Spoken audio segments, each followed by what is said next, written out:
All right, welcome back, everybody, to Madrid. And we have the Madrid semi-finals of the men today. Ruud versus Cerundolo starting, and then we've got, in about 4 hours, the match between Draper and Musetti. So, a couple of big matches. Not the typical 4 guys you'd expect into a semis of a Masters, but not unexpected. I mean, Draper's been here this year. We've also, obviously, Musetti as well. Cerundolo and Ruud have also been in this stage of tournaments like this before. So, it's going to be interesting. Someone's going to win the first ever Madrid Masters, and also possibly someone's going to win their first ever Masters. So, we'll see what happens. Let's get the preview, though, because these two guys have played a lot. Very familiar with each other. So, there it is. That's the lineup.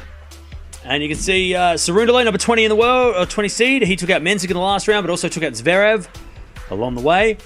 And also Ruud, who took out Medvedev and Fritz back-to-back. So very good wins for him. Draper, Musetti, they're playing later. Draper, he took out Arnaldi, and also Musetti took out Diallo. So a little bit of an easier road for those two to get to this stage, especially with players in their bottom half of the draw losing or withdrawing. All right, Fran Cerundolo, world number 21. 26 years old from Argentina, 6'1", right-handed. 20 wins, 9 losses on the year. No titles this year, but he's got 3 career titles, a couple of clay, and his form has been solid. Very, very solid.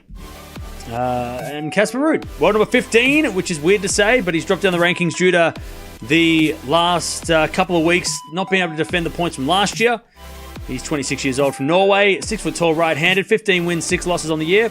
He's got no titles this year, but he's got 12 career titles. His form hasn't been as good. 5-3 head-to-head. They played in Miami earlier in the year, and it was Cerundolo getting a win in straights. Also played the Laver Cup last year. Cerundolo won that one. 5-3 in favour of Cerundolo. But the last clay court match went to Ruud at the Olympics last year. So there you go. All right.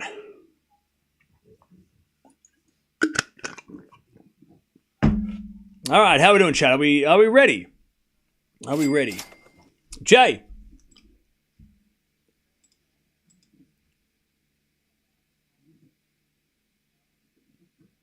Thank you for the 2. I don't know why I didn't say anything. Big trades. Gauff is becoming a woman and not a little girl anymore. Okay. Things will keep changing for her. Iga fired her coach for this. What's better than number 1? Thank you for that. Big trades, that was yesterday, so thank you for that. Sorry I didn't get to that. And Jay, thank you for the $2. We're surprised at Casper's comments about feeling like a hamster stuck in a wheel. Seems like a lot of tennis players struggle finding a healthy work-life balance. Yeah, thank you for the 2. Yeah, I mean, he did say that he was getting like a sports psychologist or a psychologist to help him through it too. So I love that for him because he realized that it was, and it's weird because you wouldn't expect that Ruud, Casper Ruud, out of all the players, he doesn't show it on court. So it was good to hear that even he decides to needed he needed some help, and he went and talked to somebody about stuff, and I'm not surprised. I mean, it's a lot these days. It's a lot. Tennis players don't just get to play tennis and then go party. There's a lot of commitments, a lot of obligations, and the schedule is long. So yeah, I'm not surprised. I'm sure he's not the only one, but yeah, I don't think there is no work-life balance in tennis. Like it's not a thing. It's because the thing is, if you're not working and your work-life balance is more life than work, when somebody else who you're competing with is working, harder and longer and less life, then they're probably going to be better or do better. So there is no balance because it's so high, like ultra competitive. It's probably not the only. I mean, with tennis, you're an individual sport too, right? So it's a lot harder with one person. But if it's a team sport, maybe you could walk away and the team could still do well without you, and then you can come back. But with tennis, if you walk away, then nobody's playing for you. Nobody's playing on your behalf. So yeah, it's tough. I don't know how it can be regulated or fixed, but yeah.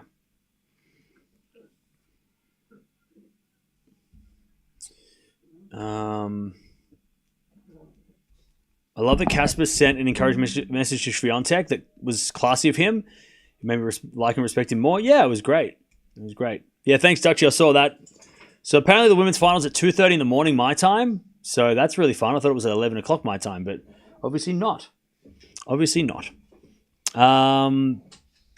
It's hard enough to balance regular life and personal life. Yeah. Yeah, exactly. I mean, it's hard enough for everybody, or like all of us, right? To figure out the work and life balance. But yeah, social media added to the thing. Yeah, of course. And also sponsor obligations and all kinds of stuff like that. Sponsors and media obligations and there's just no, there's just so much to do, for them. Opinion on Max Purcell, harsh. I think it was a harsh penalty. But also, I don't want to open that can of worms with because people are going to start talking about it anyway. We'll talk about it next week when Sinner comes back because I'm sure we'll get. I'm sure it'll be brought up once.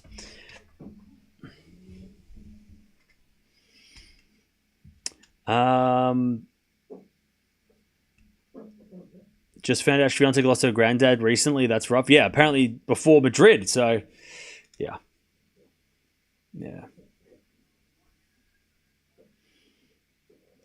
You like Ruud to win this one? Yeah, I think I said Ruud in 3. I can't remember. I think Ruud will win. Cool. Is Zverev right about the depth of the tennis has increased compared to 10 years ago? I think so, yeah. Yeah. I think the thing, when he said depth, what I think he is referring to is the belief of younger players or lower ranked players. If you go back 10 years ago, and I'm not sure exactly what he said, maybe you already said this, but if you go back 10 years ago, Federer, Nadal, Djokovic, Murray, Wawrinka, Cilic, Del Potro, like those are the guys that were winning the slams or had won slams. Those are the guys, I mean, let's narrow it down to the big 4, right? Those 4 guys, and Stan, we'll put him in there because he was competitive against those guys. Those 5 guys were levels above everybody else. And then the guys down from that who hadn't got a slam and, the lower ranked top 10 guys didn't believe truly that they could beat the GOATs. So it wasn't, I don't think it was just about like the depth. I think it was about the belief as well.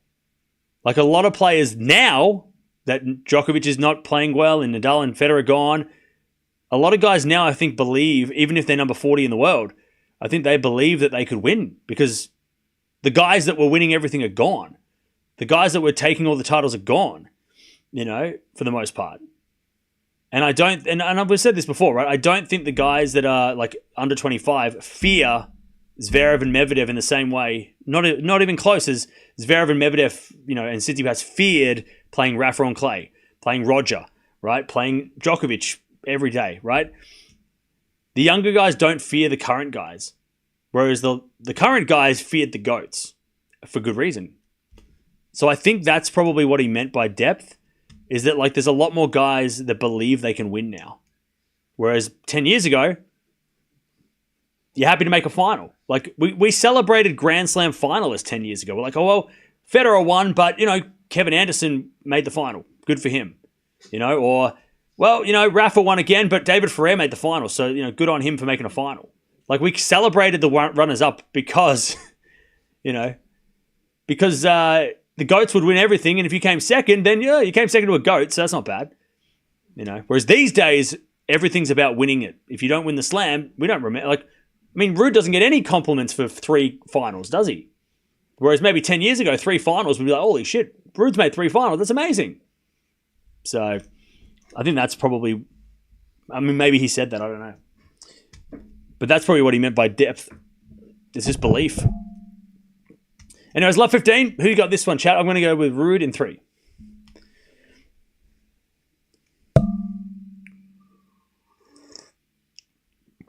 to serve again. Into the backhand of Cerundolo. Forehand Ruud. Into the forehand of Cerundolo as Ruud forehand again to the backhand of Cerundolo as Ruud backhand again. Goes long. Love 30. Mia, what are you doing? What are you doing? What are you doing? Hey? Hey? Ruud? Hey? All right. Love 30. Drop in your bed. Go on. In your bed. No. Where's your toy? Go get your toy. Go get your toy.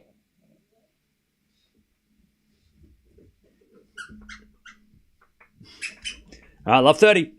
As the return goes to forehand of Ruud. Down the line of the backhand slice to Cerundolo. Ruud comes in with a volley. And Cerundolo with a pass is too good. Love 40. Love 40. Break points to start the match. Love 40.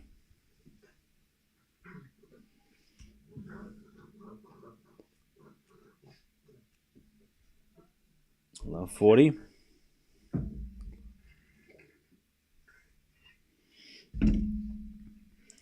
As Ruud serves a fault, second serve.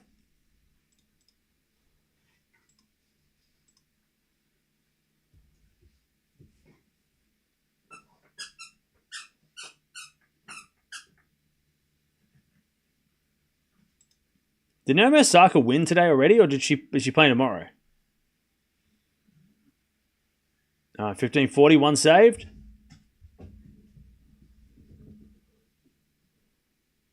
Oh no, she won. She won in straights. And she's playing tomorrow. We might have to watch Osaka tomorrow because there's not much to do. What's tomorrow? Osaka, she's playing at... Okay, we might have to watch Osaka tomorrow. 30-40, 1-2 breakpoint saved.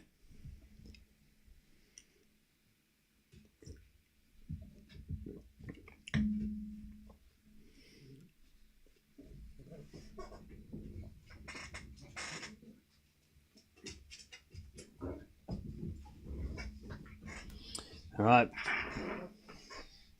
As Ruud serves an ace.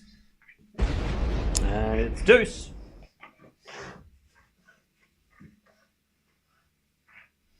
We get to deuce.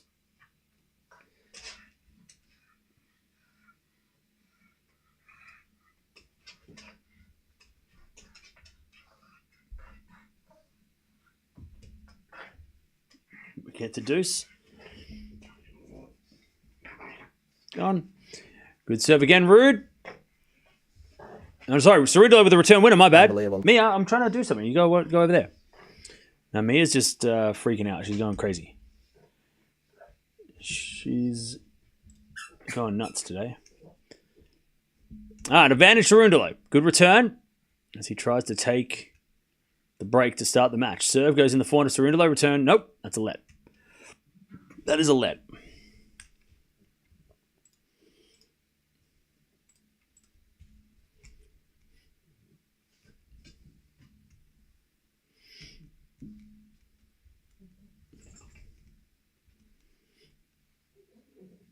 As we serve out wide as a fault. Second serve.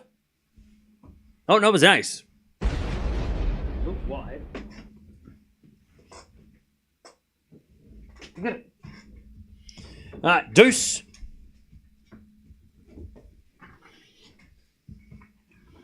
We get to deuce.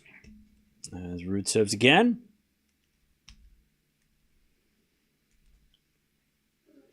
A fault. Second serve.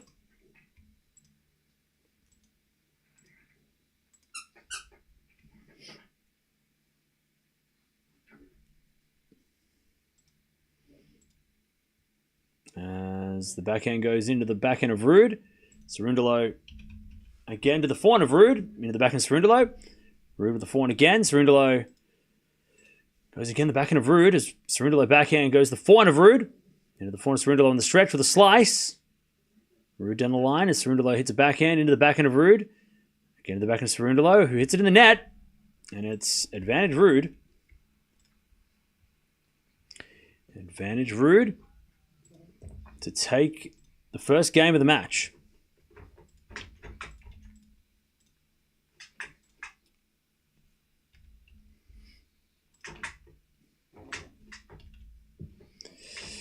All right. Advantage Ruud.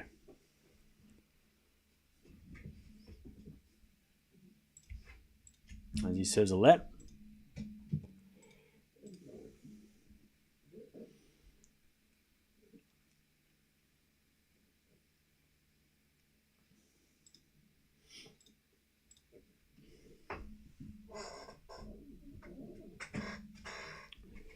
As the return goes into the form of Ruud. Cerundolo backhand. Ruud with a volley. Is a winner, and Ruud holds. 1-love. Long first game. Long start to this match, but this is probably not going to be the shortest match.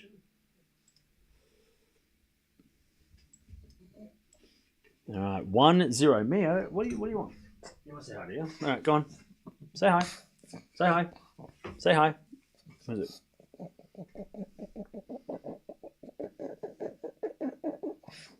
Okay.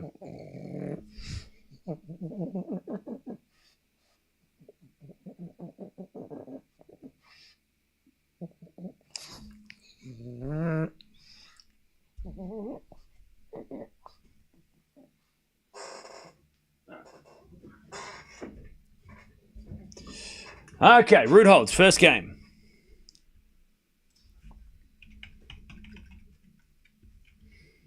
First game of the match.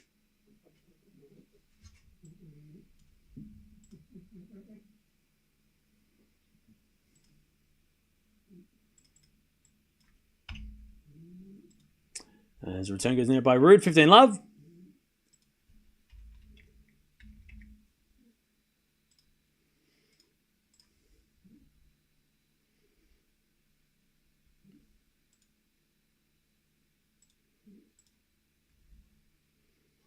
Is it a fault? Second serve.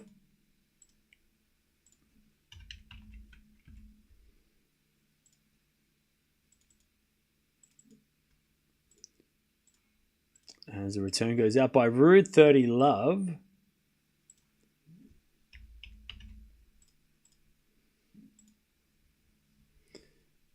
Love.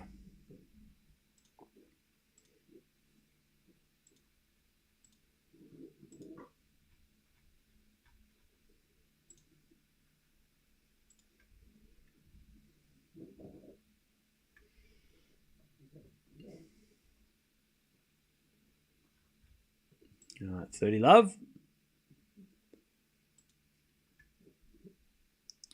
As we get another return from Ruud in the form of Cerundolo. Ruud with the backhand.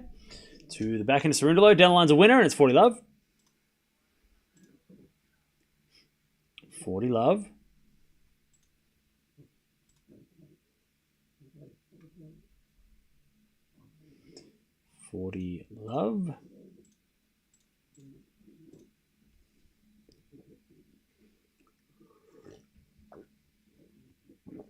As the return goes in the form of Ruud on the stretch. Cerundolo forehand open court winner, and it's 1-all. Cerundolo holds. Okay.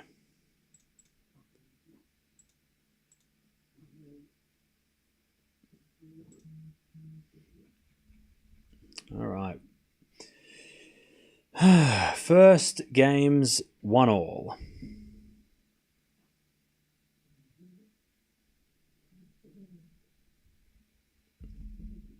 As Ruud serves. To the backhand Cerundolo. Into the forehand of Ruud. It's Cerundolo backhand to the backhand of Ruud. Cerundolo backhand again. Into the backhand of Ruud to the forehand of Cerundolo. And Cerundolo hits it long. 15-love.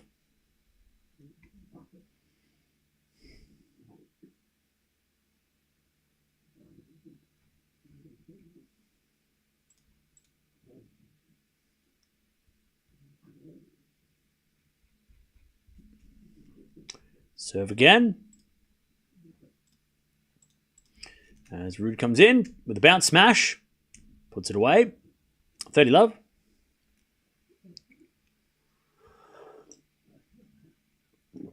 Love.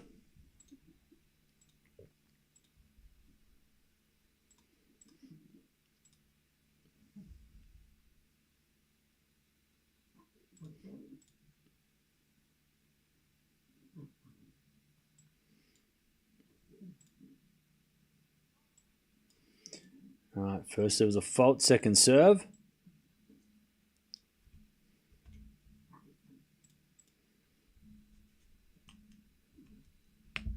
As we get a let.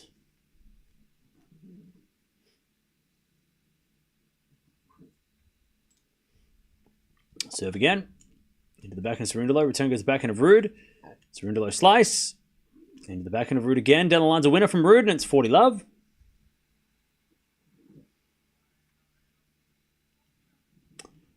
Love.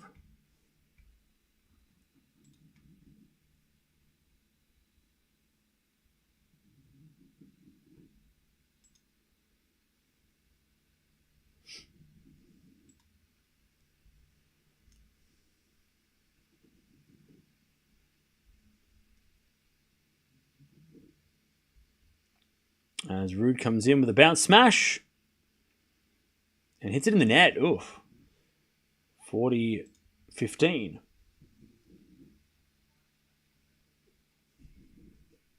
40-15.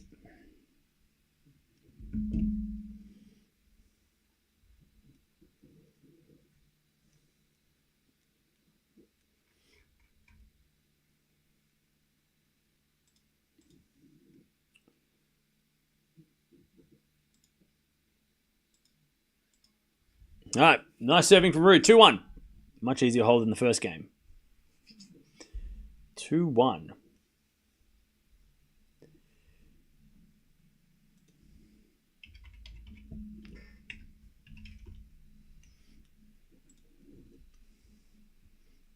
All right. 2-1.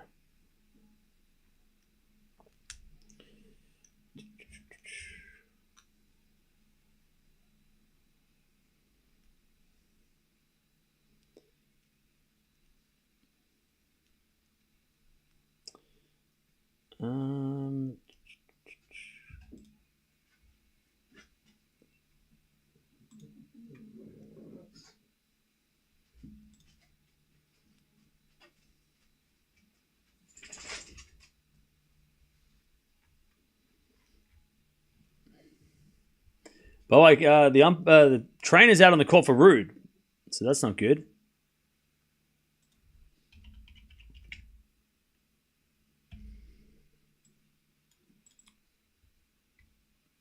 We'll just see what's going on with Ruud.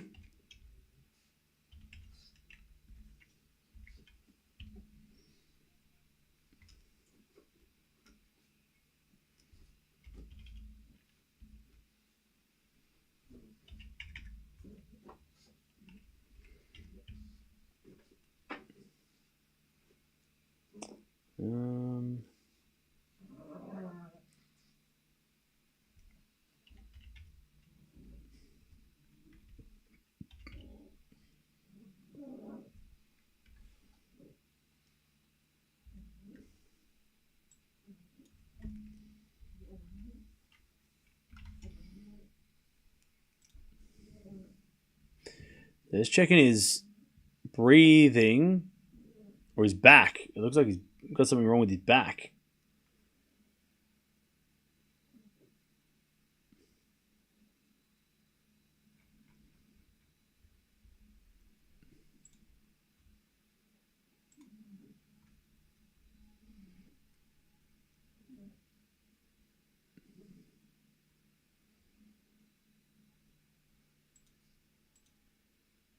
So there's a guy in a suit out here now. Cerundolo's just chilling. I don't know if it's a medical timeout officially or not, but hey, Perk, thank you for the 12 months. Appreciate it.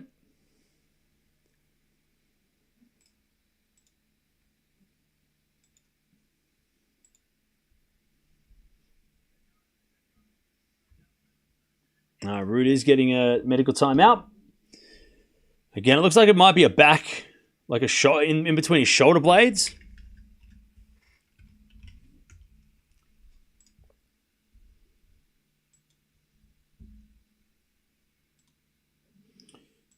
So we'll see what happens.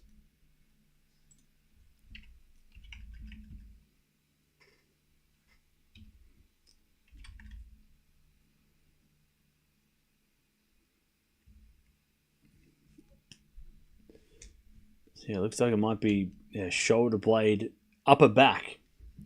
What happened? I don't know. Doesn't seem like anything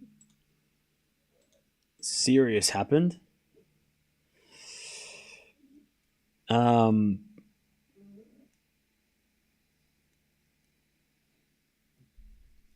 right.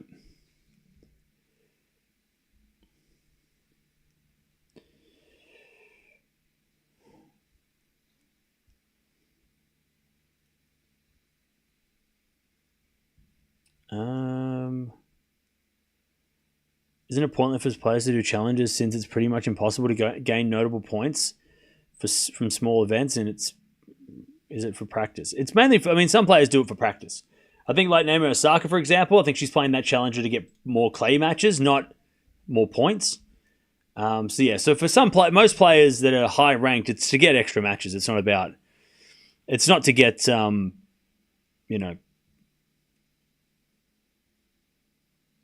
it's not to get any points, really. It's more about just winning matches, getting confidence. Yeah, thanks. Thanks, Dutchie. Apparently it's his chest, so we'll see what happens. So they're trying to, I guess, massage his back so that his chest is a little less, maybe he's tightened up, like the muscles around his back and chest are tightened up. But we will see. We will see.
All right.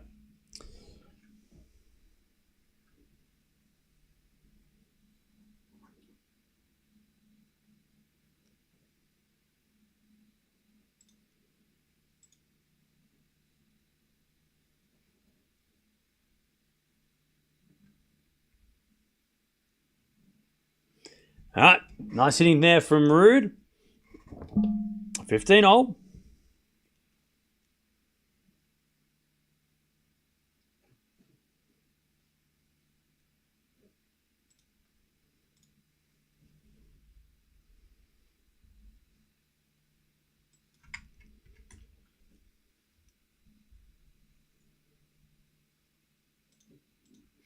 As Cerundolo hits the drop shot winner, Ruud doesn't run for it. 30-15.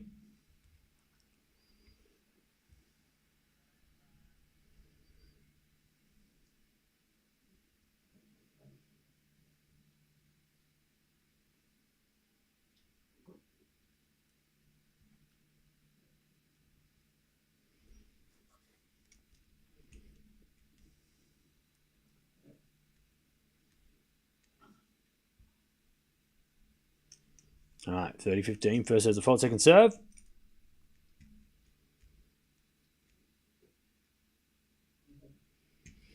As the return goes out by Ruud, it's 40-15.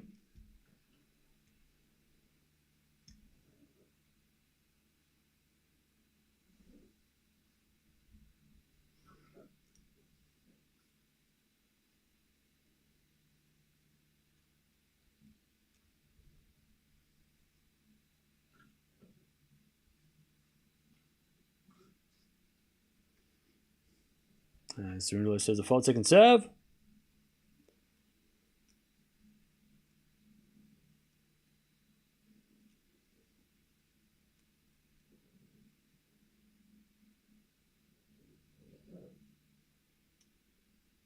As we're backhand down the line. Volley from Cerundolo is wide, and it's 40-30. 40-30.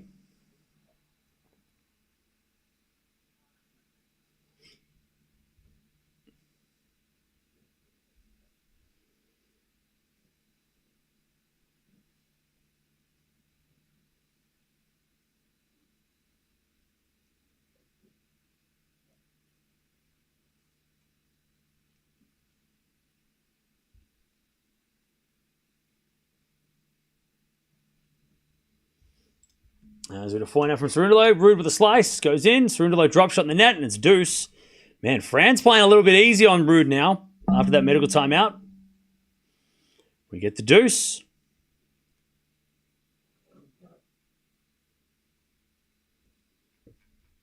We get the deuce.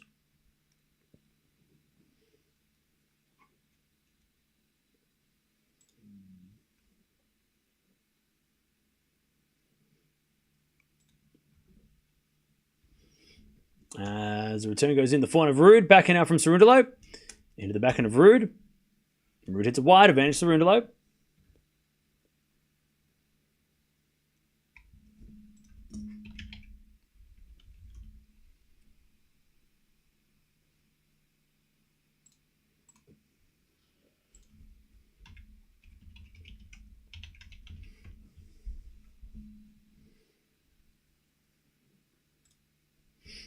As he serves again. Oh, sorry, advantage Cerundolo.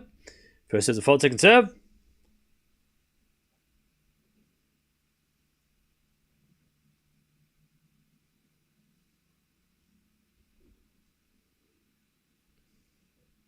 As we're backhand now to the forehand of Cerundolo. Backhand slice from Ruud. Cerundolo forehand again. And Ruud backhand in the net. And it's 2-2.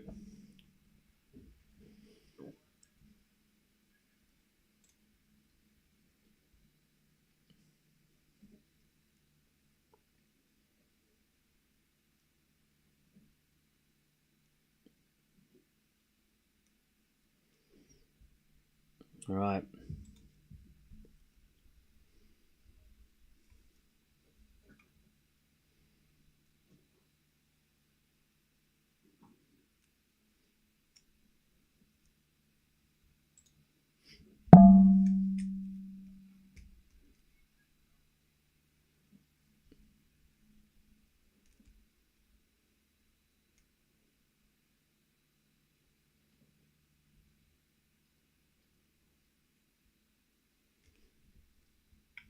All right, love 15.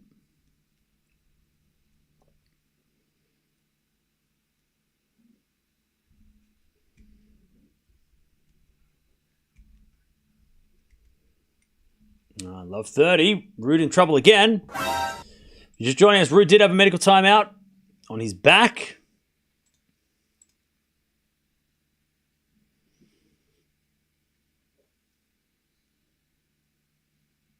As we serve again.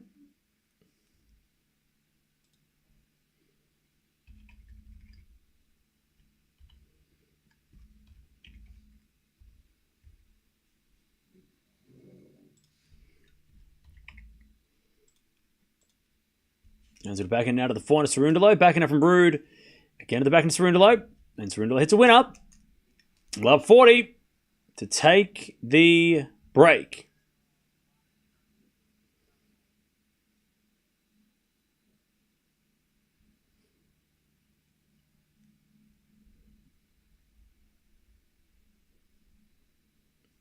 All right.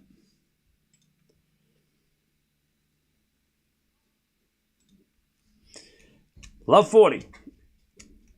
First serve's a fault, second serve.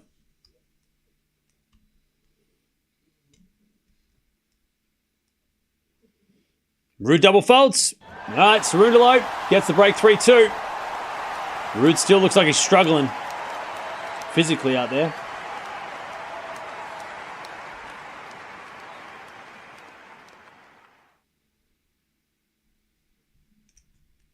All right. 3-2.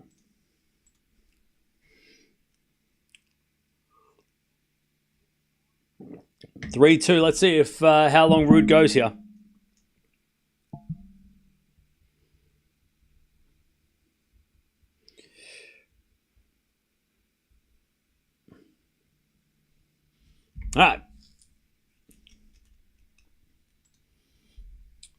3-2. If he loses the set, he retires, you reckon? I don't know. He's struggling out there for sure, Ruud, physically.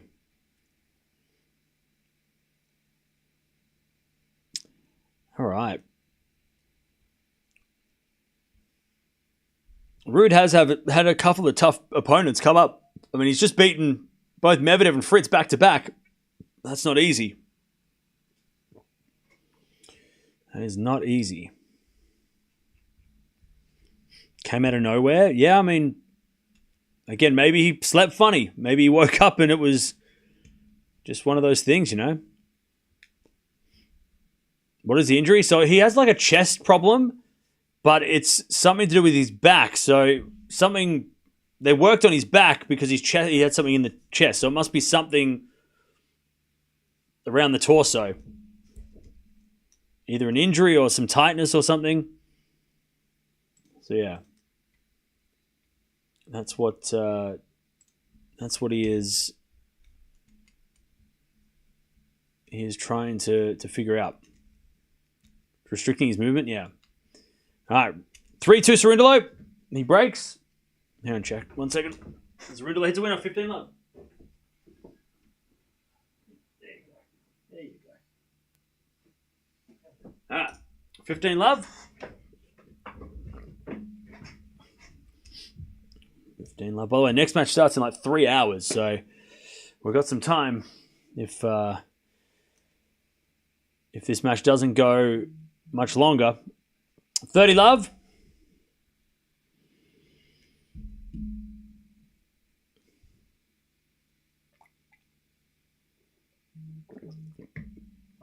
All right. 30 love.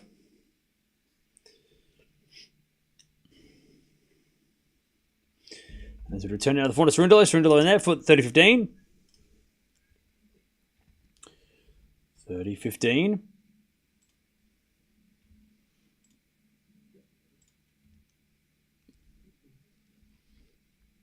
As we just serve again from Cerundolo.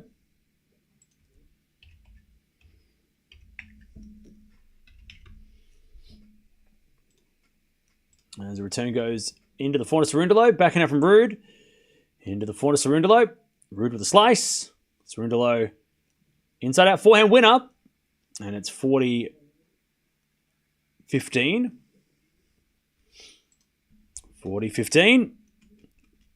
Yeah, apparently it's starting to rain, so they're shutting the roof as well. So thanks, Dutchie. Yeah.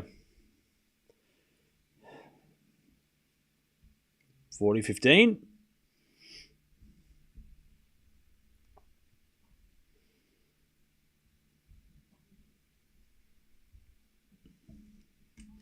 There's a default from Cerundolo, second serve.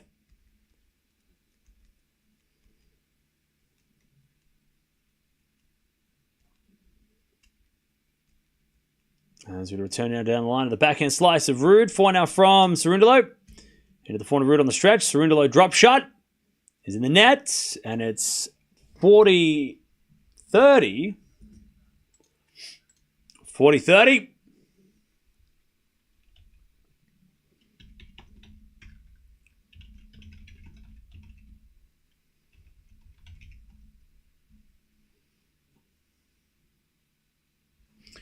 40-30.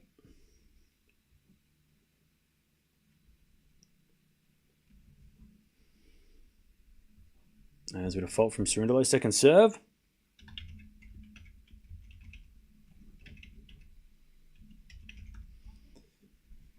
As the return... No, so double fault, okay. We get the deuce.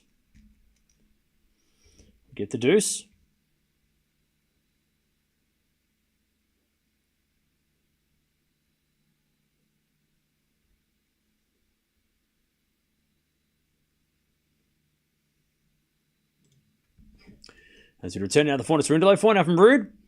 Into the forehand of Cerundolo. Ruud with a forehand inside out. Cerundolo gets there with the backhand. Ruud forehand again down the line. Cerundolo gets it, but it hits it long. And it's advantage Ruud to get back on serve.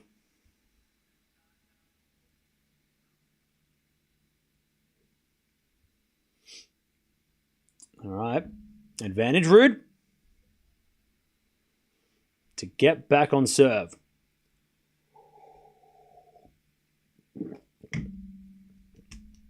Cerundolo serves.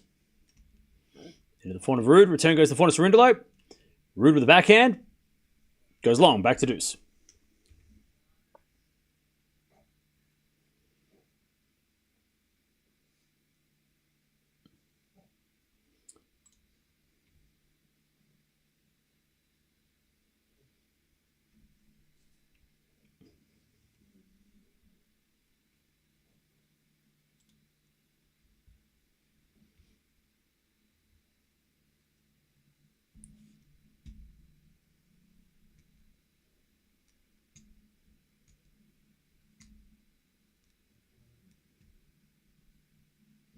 As we return now to the forehand of Cerundolo. Back in a Ruud to the forehand of Cerundolo.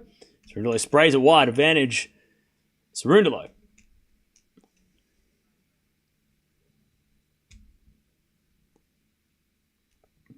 Advantage Ruud. Cerundolo in trouble.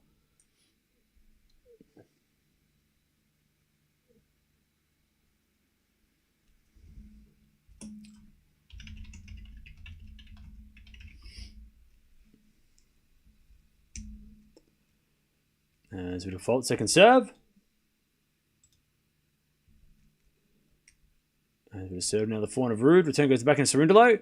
Cerundolo sprays it wide. We're back on serve. Bad tennis by Cerundolo.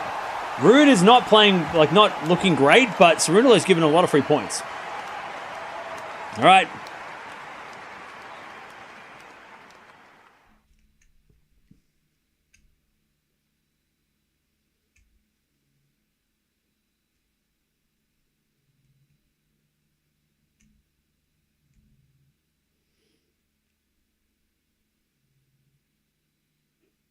All right, 3-0. We're back on serve.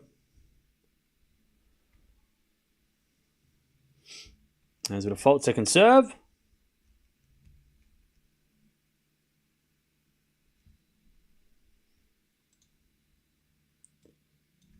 Second serve. Double fault. And we get to love 15.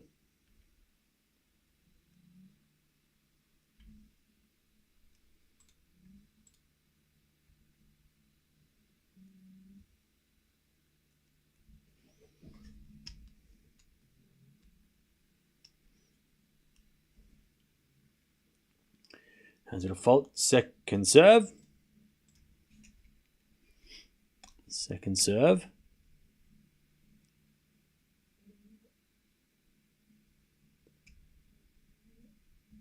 Serve in the back end of Cerundolo. Return goes into the forehand of Ruud, but it's out by Cerundolo, 15-0. Yeah, Cerundolo really struggling to make Ruud play when Ruud is clearly not 100%. Serve. Into the forehand of Cerundolo. Return goes long. 30-15. 30-15.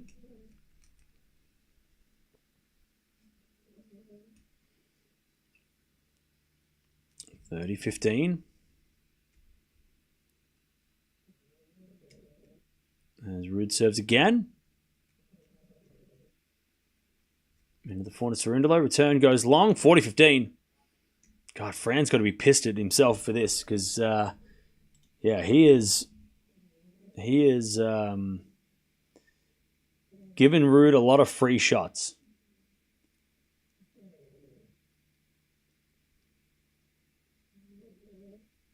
(40-15). Ruud serves again. And it's a fault. Second serve.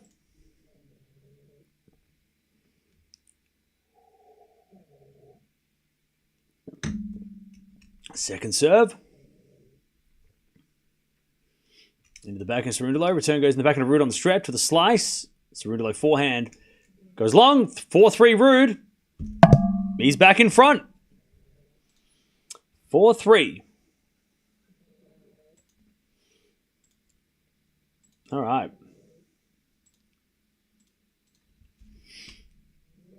4-3 Ruud. 36 minutes played. How are we doing, chat? What's going on?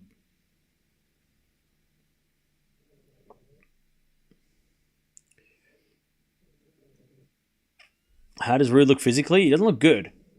He definitely looks restricted in the way that he's playing. Like I said, Fran's giving him a bunch of free stuff. A bunch of free points, so that helps.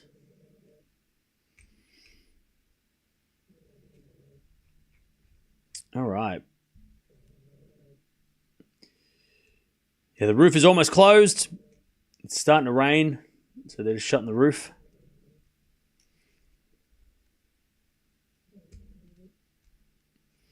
All right. Now, we do have Draper Musetti coming up in about 3 hours, so plenty of time. And then tomorrow, the women's final tomorrow starts around this time tomorrow. So we'll watch that tomorrow.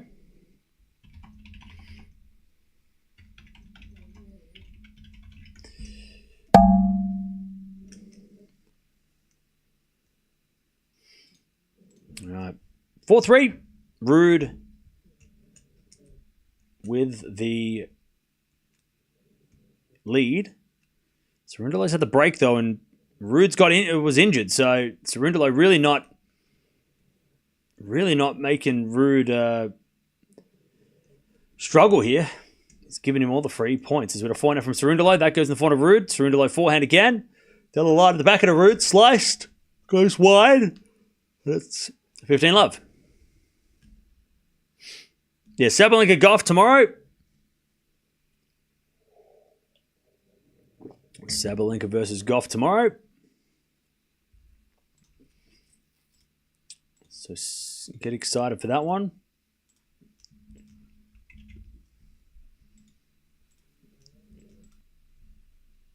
All right, nice hitting there from Cerundolo. 30 love.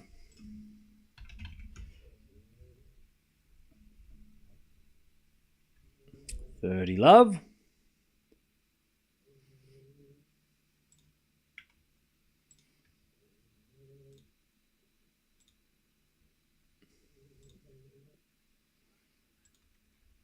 All right, 40 love. Nice serve again.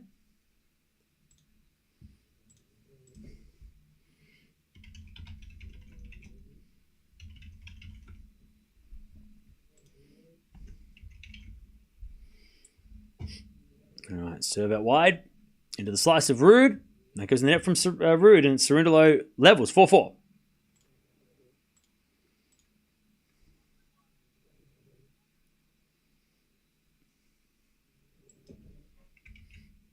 All right.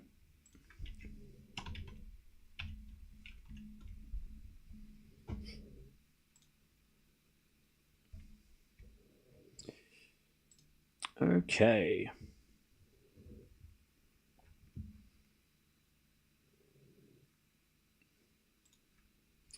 All right, Ruud serves again. It's a fault. Second serve.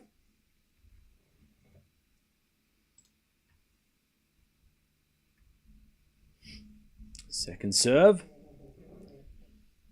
Into the forehand of Cerundolo. Return goes forehand of Ruud. Cerundolo backhand on the stretch. Ruud down the line. Cerundolo gets up the forehand slice.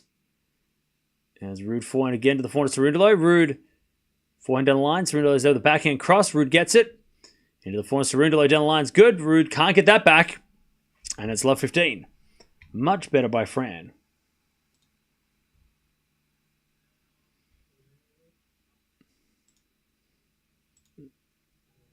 All right, love 15.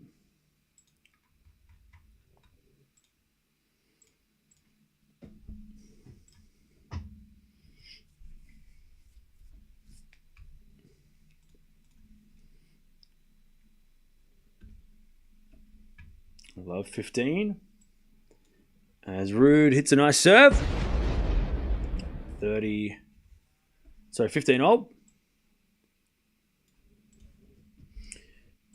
all.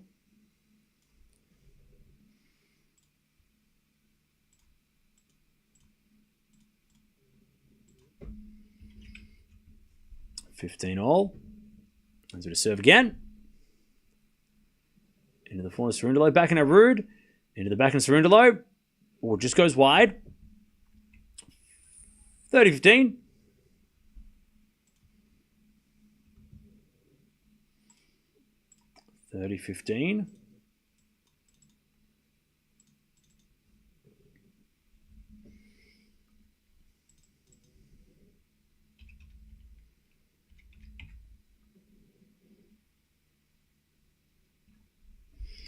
As he says, another ace Ruud. 40-15.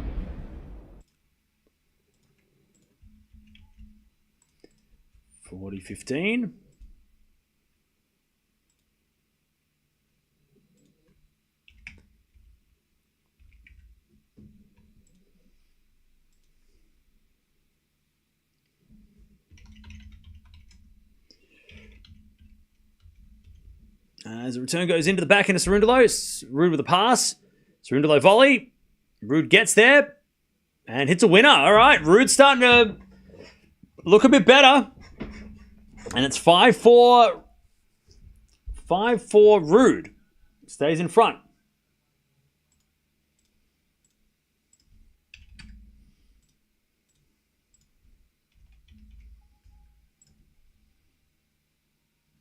All right. Ruud with the lead. It was a nice pickup by Ruud. He seems to have loosened up a bit.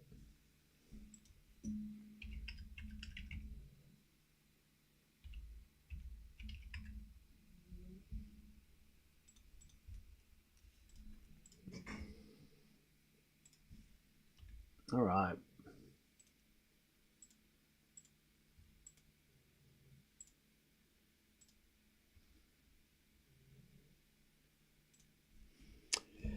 All right. How we doing, chap? What's going on? Draper versus Musetti kind of gives me a Sinner Alcaraz kind of vibe. Okay. Yeah, it could be. It could be a Murray Djokovic Big Four situation before they sort of rose. Maybe that's the kind of vibe if you're thinking they're going to be a Big Four. I feel like Runer's also in that conversation as well. By the way, chat, I went out tonight. Yes, I know I left the house. And I've never played slots before. I've never really been into it. But I was out and about, so I decided to go check it out and ended up leaving with money. So I won. I did touch grass. It was crazy. I played this one machine and I won $38. So that was fun. I was just sitting there and I'm like, okay, just pressing this button. Then all of a sudden, like, boom, boom, boom, boom, boom, boom. And I was like, oh, win. And it ended up being $38. I was like, went in with 20, left with 50. So that was fun.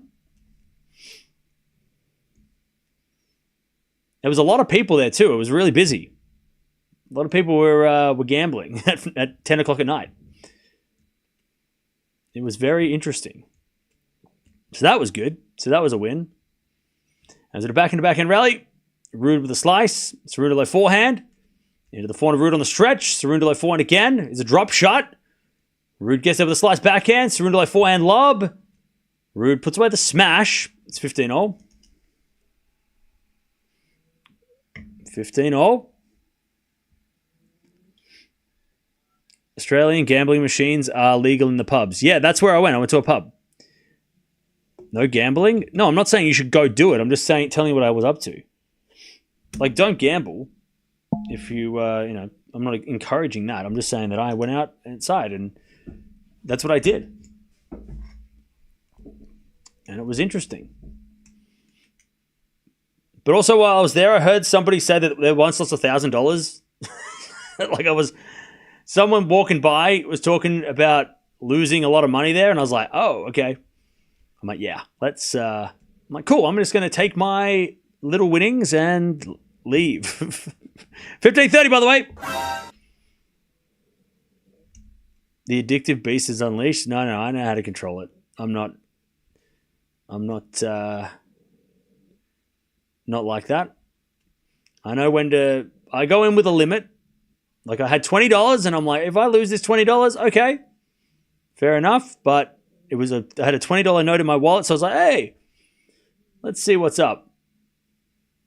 And I came out with a $50 note, which was a bonus. But I know that doesn't happen all the time. Did I get asked for ID? No, because I have a beard. Anyway, it's 15:40. I think I fooled them. Not that I'm under 18, but I don't think they asked. They didn't bother. I think they knew that I was old enough to go. Beginner's luck, yeah. But I'll take it. I'll take it all day.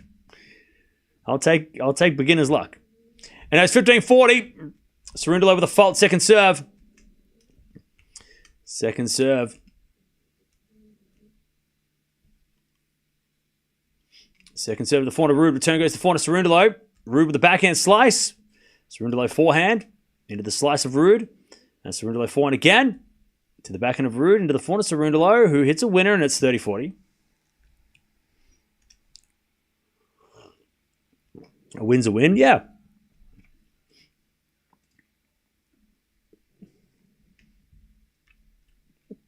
All right. 30-40.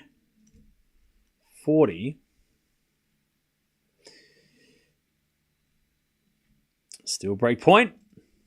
So set point and break point. There's a bit of backhand return. Into the backhand of Cerundolo. Ruud with a forehand. Into the slice of Cerundolo. And that goes out. All right, Ruud, first set. 6-4. 6-4 Ruud. 6-4 to Ruud. The frequency with which players' level drops after opponents' injury concerns is going to have some fake injuries. No, because it doesn't always work that way. Just some players take the foot off the gas when they think their opponent is not playing well, is not healthy. It's not like not everyone. I mean, Fran definitely, after seeing Ruud at 2-1 get a medical timeout, he took his foot off. And he let Ruud back in. 14 winners from Cerundolo, 12 unforced errors, 8 winners and 10 errors from Ruud. So Cerundolo was a better player in that set, but he just took it easy once Casper got... Casper and also Ruud, maybe loosened up a bit after the first couple of games with the injury. Maybe he worked his way into the match and felt a lot better after a couple of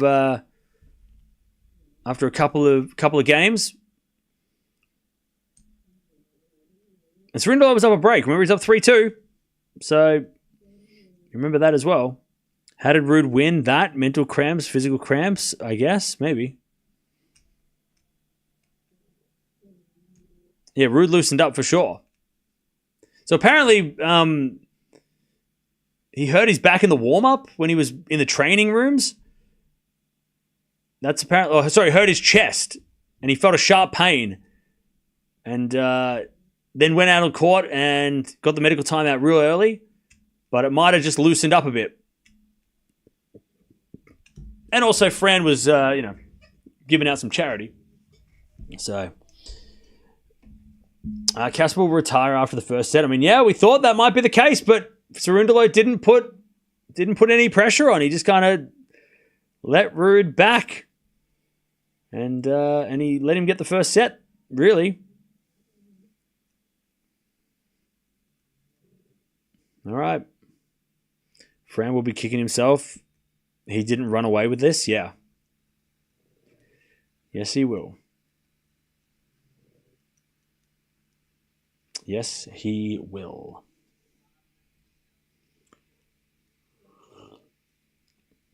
Okay.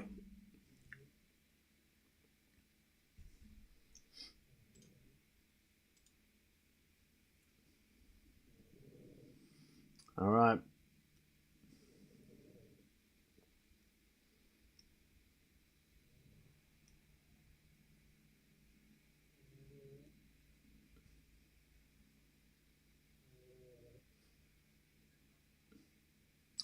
All right, love 15. A nice drop shot there from Cerundolo. Love 15.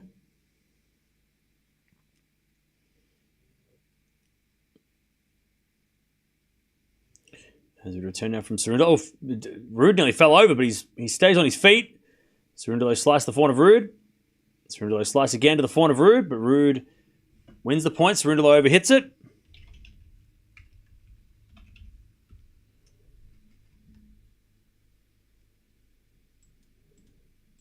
All right, 15 all.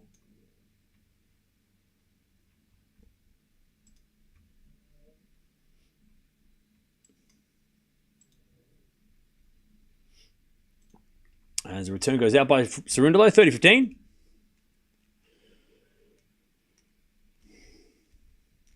30-15. Tennis is a game of balance between stress and being... Wait, what? Okay. All right, 30-15. As Ruud serves. An ace down the tee. 40-15. 40-15.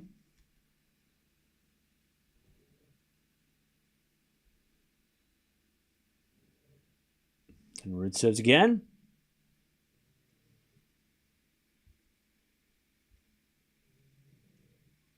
Another fault, second serve.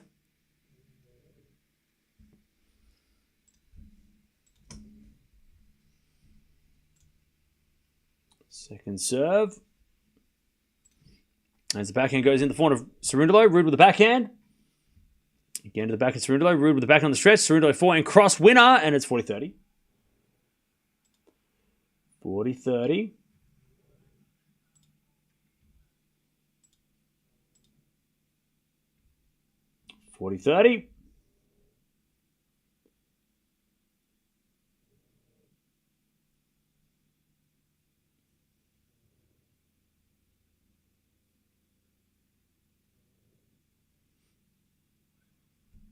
And Ruud holds. 1-love.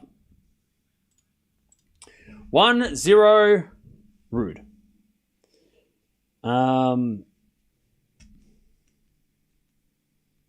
What is going on with Ruud? Is he not feeling well? Just exhausted from all the play? No, he hurt himself in the warm up.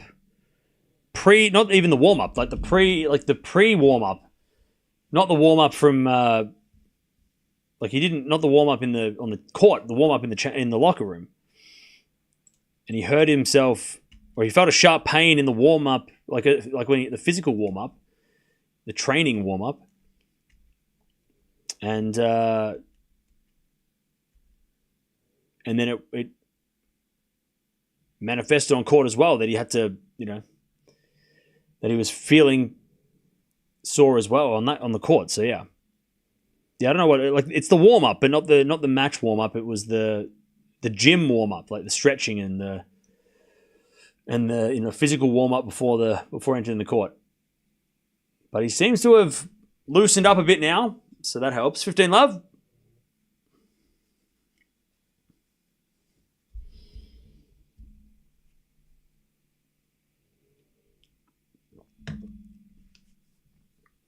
Cerundolo serves into the backhand of Ruud. Return goes long, and it's 30-love. 30-love. Serve again.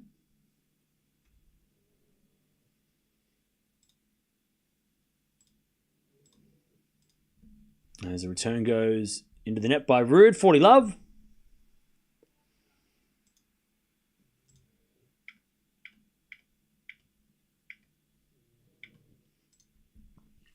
40-love.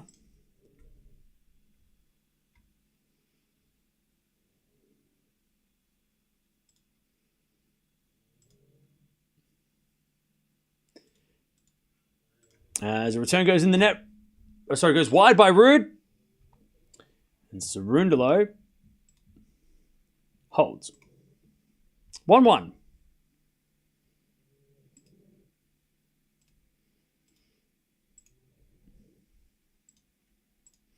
One game all.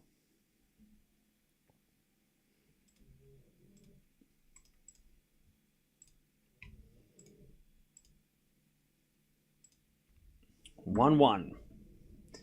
As we just serve into the forehand of Cerundolo. The return goes long. 15 love.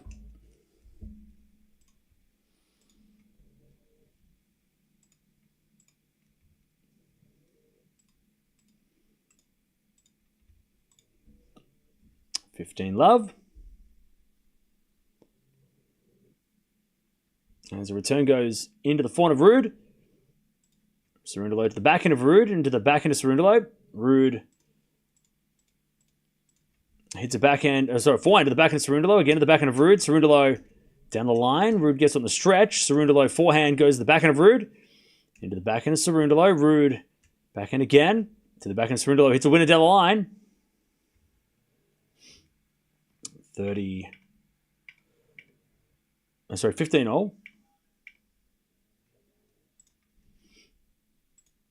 15 all.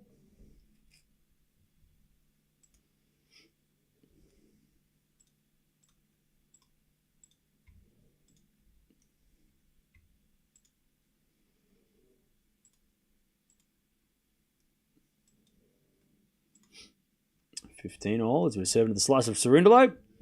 Return goes in the net. And it's 30-15.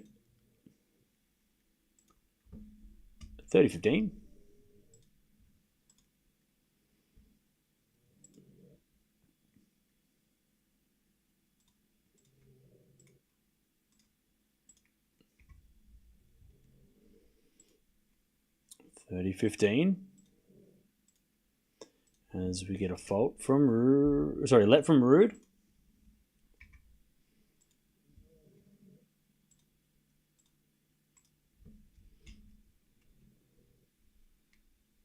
All right, Ruud serves again.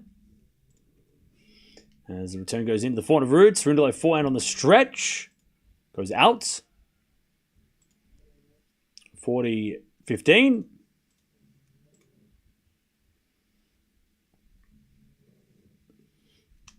40-15.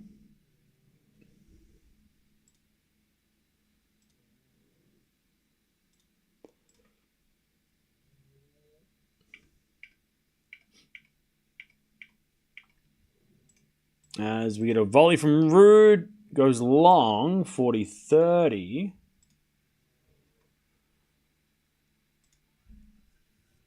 40-30.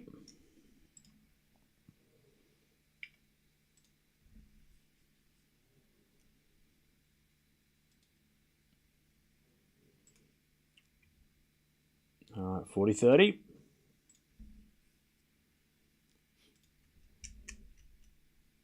Serving to the backhand, Cerundolo. Return goes to the forehand of Ruud on the stretch, but he can't get it back. Cerundolo gets to deuce.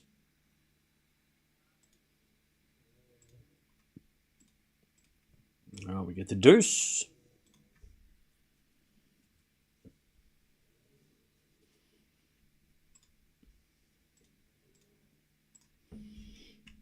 As Ruud serves again.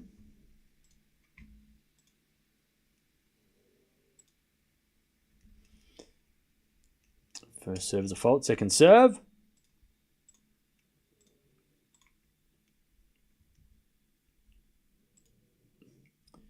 Second serve.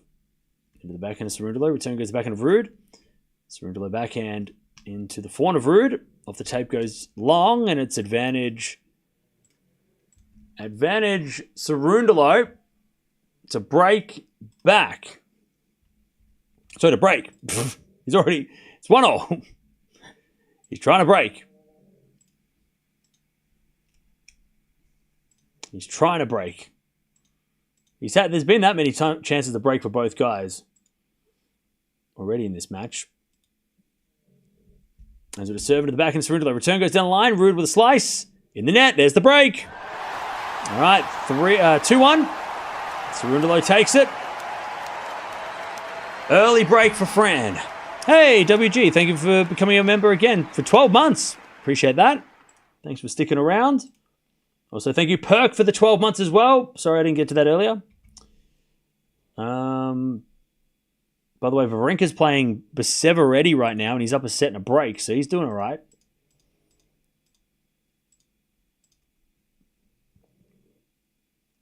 All right.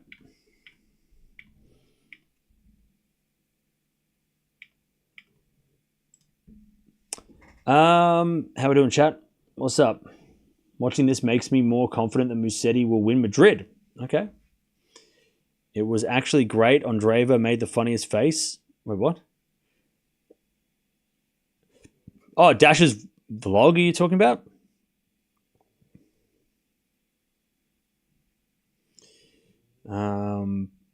Cerundolo versus Draper final, you reckon? Okay. Fair enough.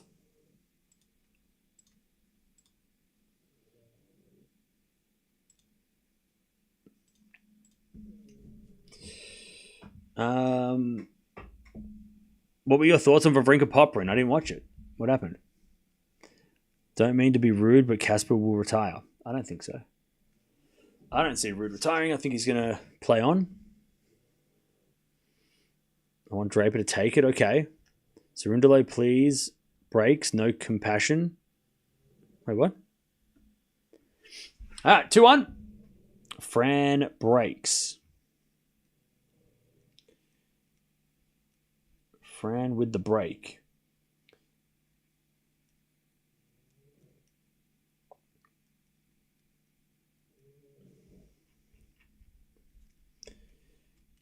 As we return out of the 400 Cerundolo. Down the line's a winner by Cerundolo, 15 love.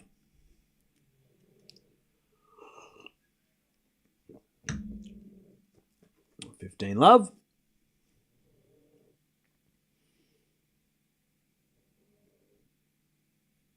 Is Casper injured? He was at the start of the match, but I think we can say that he's not anymore. I think he again, I don't know if injury is the right word. He did get a medical timeout, but I don't know if it was an injury more than it was discomfort in his chest.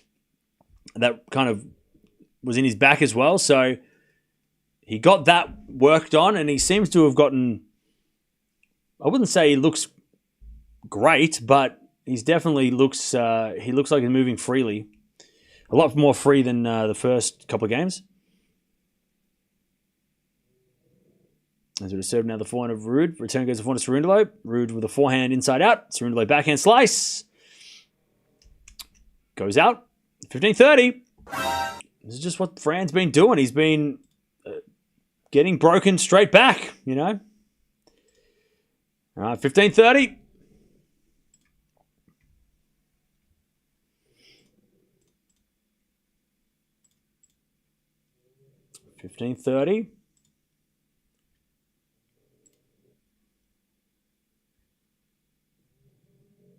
As Cerundolo serves a let.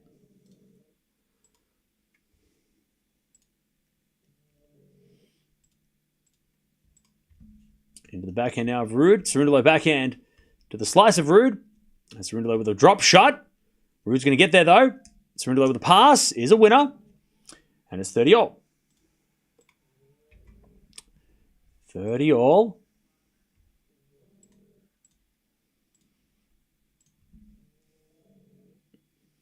30 all. Draper versus Musetti. Who's taking it? I made a video. You can go watch it. 30 all.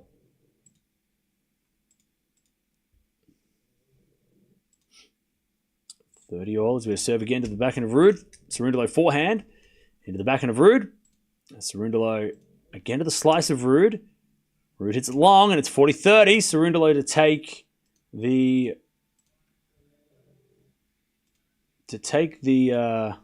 3-1 lead.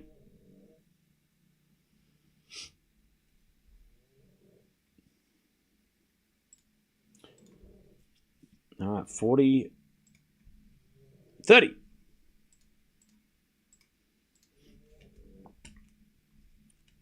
As we to serve.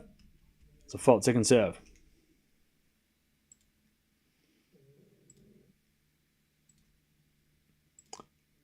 Second serve.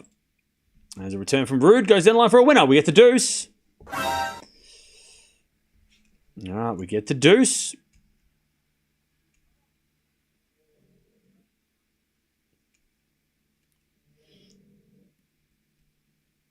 Now we get the deuce.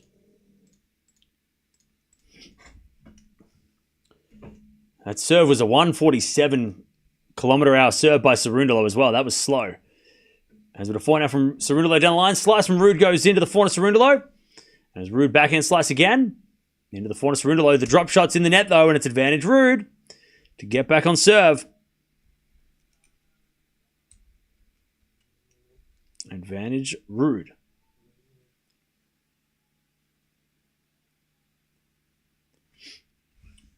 Advantage Ruud. For a... Let's get to two... just to get back to 2-all. As Cerundolo serves. Into the backhand of Ruud. Return goes to the backhand of Cerundolo. Ruud with a forehand. Into the forehand of Cerundolo. Again, the forehand of Ruud. Cerundolo backhand. Down the line. Ruud gets on the stretch. Cerundolo goes in the backhand of Ruud, who hits an inside-out winner. All right. 2-all. 2-all. Ruud breaks back again. Cerundolo just can't put Ruud away when he gets the break.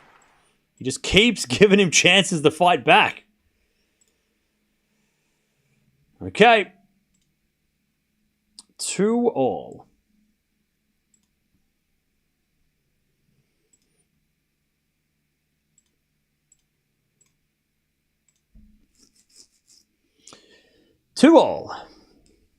Cerundolo's not playing smart. Yeah, he's being very generous.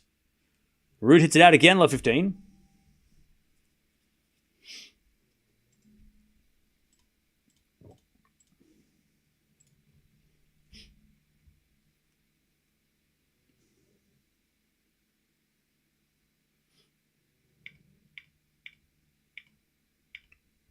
Yeah, love 15.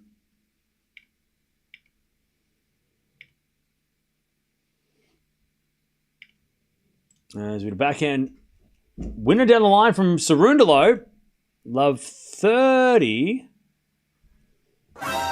Chance to break again, Cerundolo. Love 30.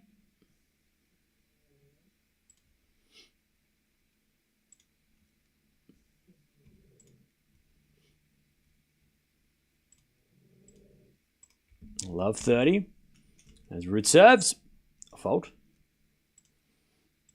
Second serve.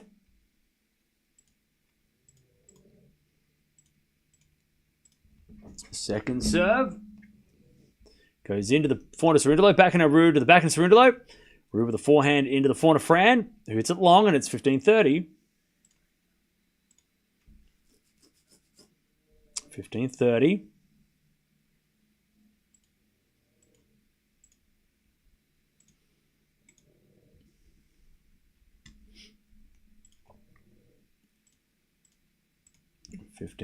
As Ruud serves again.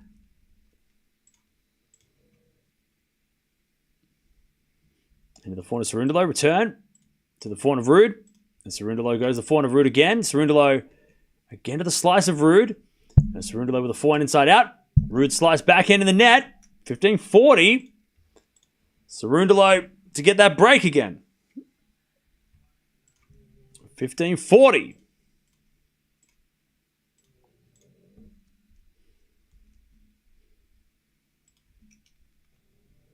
15-40.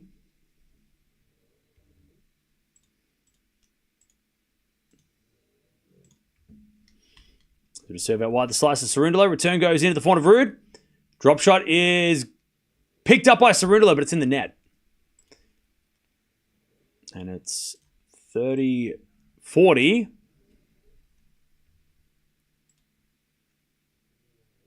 30-40.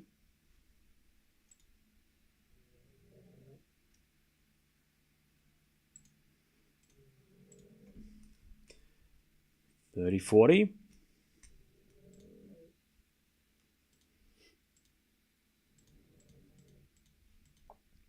As the return goes in for the smash of Ruud, Cerundolo volleys it, backhands it high, but it's wide.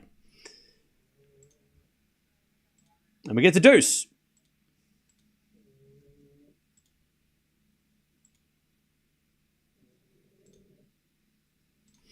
We get to deuce.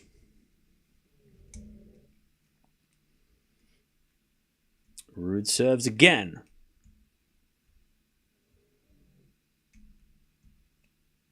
Into the forehand of Cerundolo. Back into Ruud. Back into Cerundolo. Oh, goes in. Advantage Cerundolo. Ruud just kind of shaking his head like, what the hell was I thinking? All right, advantage Cerundolo to get that break again. Advantage Cerundolo.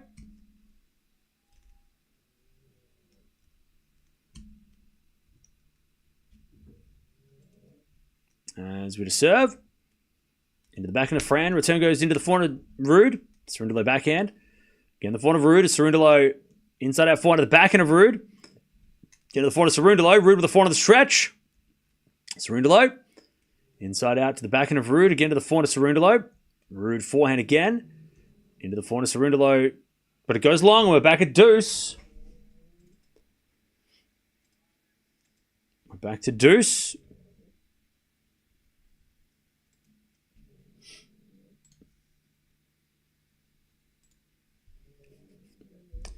Back to deuce.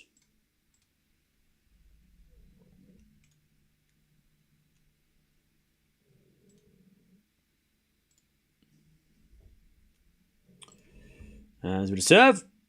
Into the backhand of Cerundolo. Forehand Ruud. It goes long. And it's advantage Cerundolo again.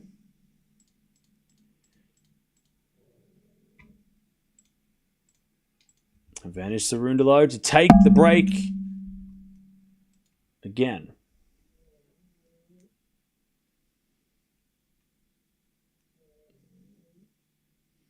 As we to serve. Down the tee. To the forehand of Cerundolo. Return goes to the net. We're back to deuce.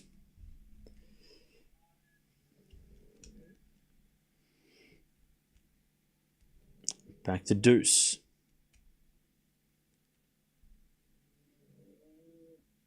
Back to deuce. As we to serve again.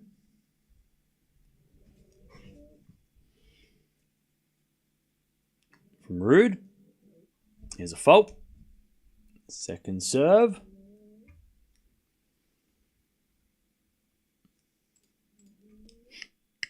Second serve. As a return goes into the forehand of Ruud. Forehand of Cerundolo with a passing shot. Ruud volleys it away though, and it's advantage Ruud. Lovely volley by Casper Ruud. Advantage Ruud.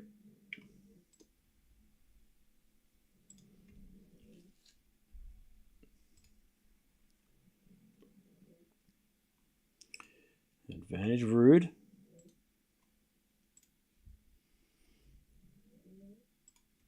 As with a fault. Second serve.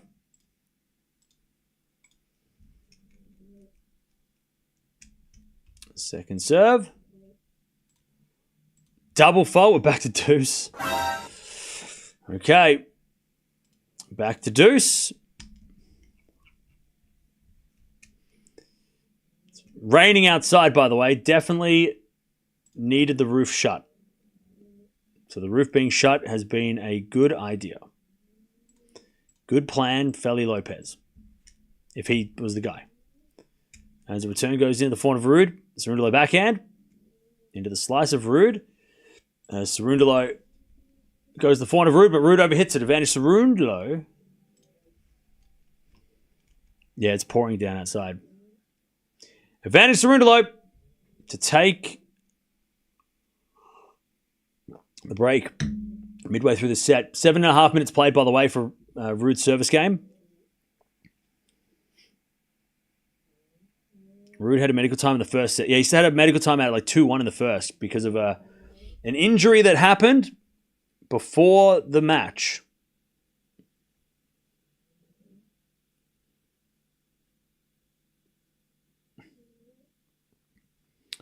Okay. First serve's a fault. Second serve. The backhand of Cerundolo. Forehand from Ruud. Into the forehand of Cerundolo. There's Ruud backhand again. Down the line to the forehand of Cerundolo. Ruud forehand again to the forehand of Cerundolo. Into the backhand of Ruud. The Cerundolo into the forehand of Ruud again. Cerundolo forehand inside out. In the net. We're back to deuce.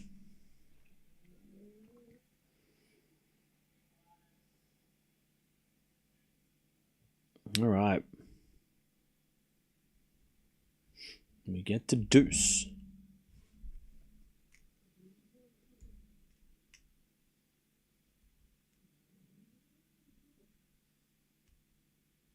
Ruud serves again.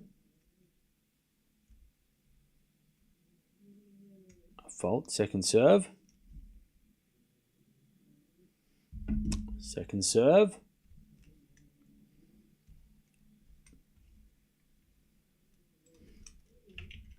As Ruud backhand.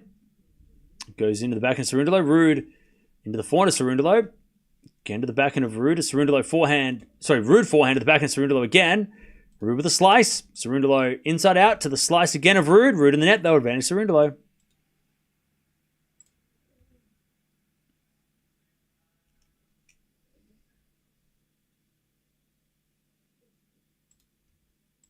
All right.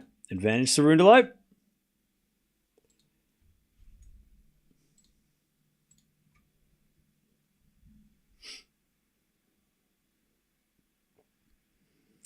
Advantage Cerundolo to take the break in this set. I feel like I keep saying that. To get the break, to get the break, to get the break. Feels like Cerundolo has had that many chances. Bobby.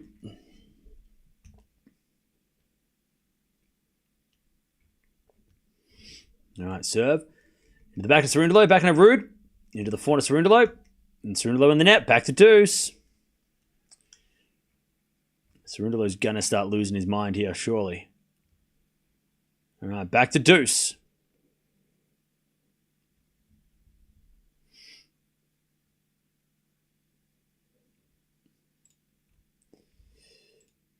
Back to deuce. As Ruud serves again. A fault. Second serve. I believe Ruud hasn't dropped a set all week. True. That is true. He has lost. He won straight sets against everybody. So yeah, hasn't lost a set all week. Cerundolo lost a set to Mensik before today as well, losing a set. But yeah, Ruud hasn't dropped a set all week. Back into the line from Ruud. Cerundolo passing shot winner. Advantage Cerundolo. So yeah, Cerundolo having a big chat with his team. Yeah, he's got to be frustrated.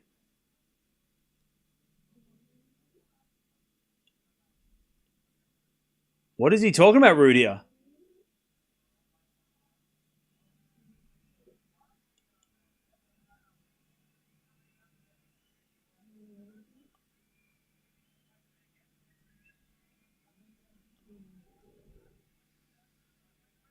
I have no idea what Ruud's talking about. Somebody already serve? Oh, Ruud's talking about the time violation. Okay. Yeah, Ruud's saying how many seconds before... I think Cerundolo might be taking his time.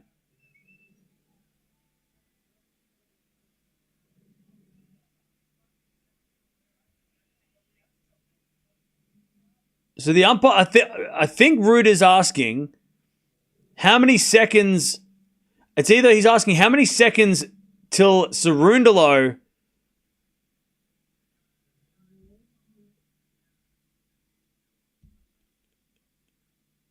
No, you know what it is? It's the crowd. It's nothing to do with Cerundolo. I think Ruud is saying, how many seconds do I have to wait until the crowd quiets down? Because, you know, if the clock goes down to 0 and the crowd is still making noise, do I get in trouble? So I think he's saying, like, I'm taking as much time as I can because the crowd are not being quiet. Like, I can't serve if the crowd are making noise. So is that going to penalize me, you know, as the time ticks down? So I think that's what he was referring to.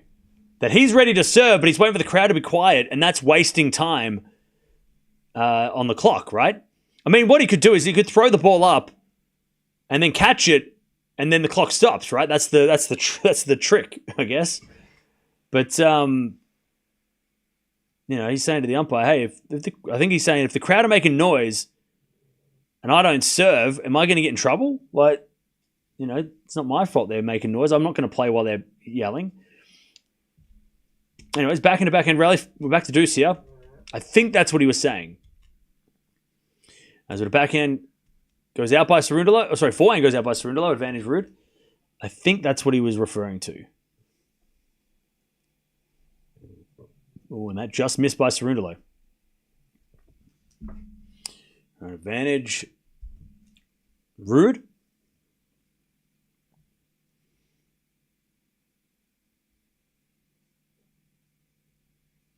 Yeah, Ruud has saved a lot of break points. As the return goes in, the forehand of Ruud. Forehand is a winner by Ruud. And it's 3-2. Ruud hangs on to the lead.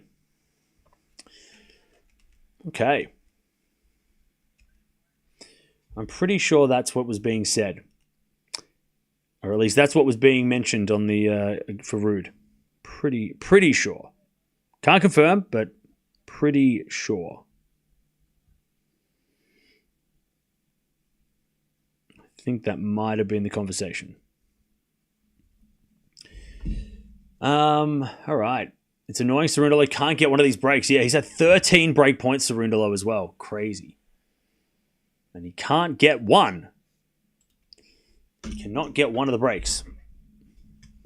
He's had 2 breaks already, but that was in the first set.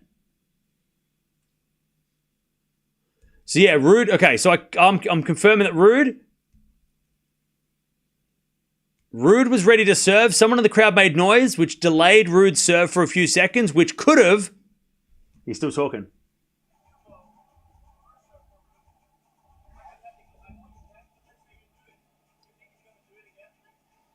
Okay, so he's talking about someone in the crowd. He's talking about...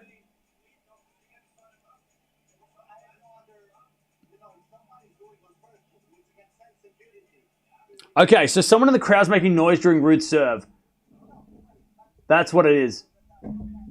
Someone in the crowd's making noise whilst Ruud's trying to serve, and Ruud's saying, so wait, do I get a first serve if it happens again?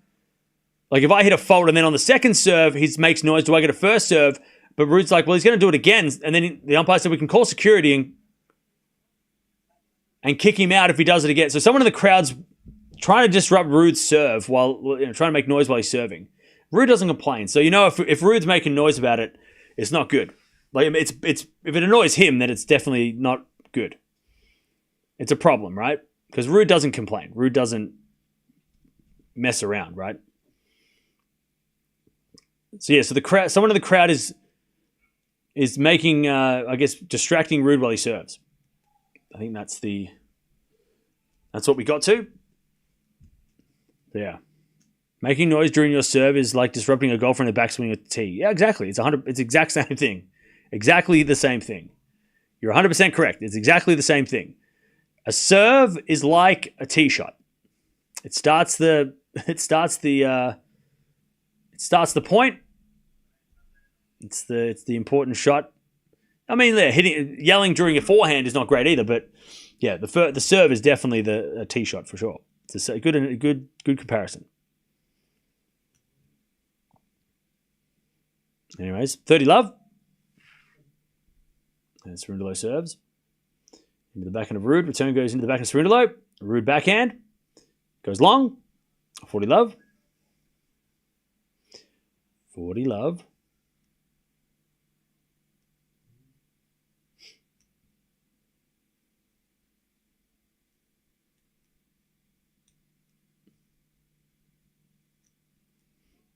As we get a fault, second serve. Second serve. As Ruud returns into the backhand of Cerundolo. Ruud with a backhand. Goes out. 3-0. All right. 3-0.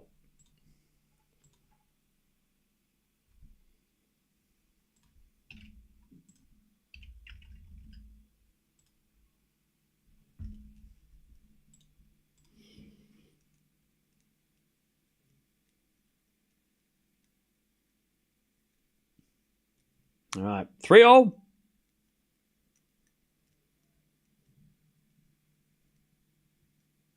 As Ruud serves again.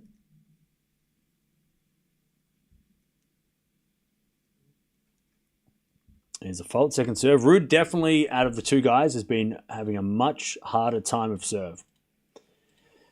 It's been way worse for him on his serve. He's struggled a lot more.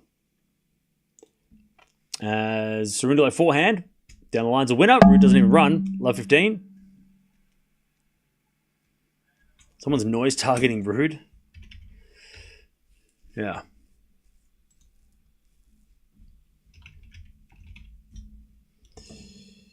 All right.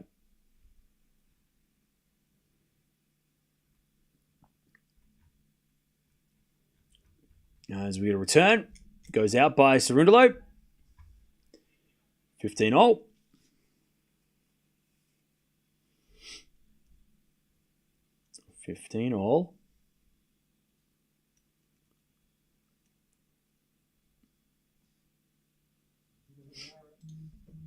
Serve again.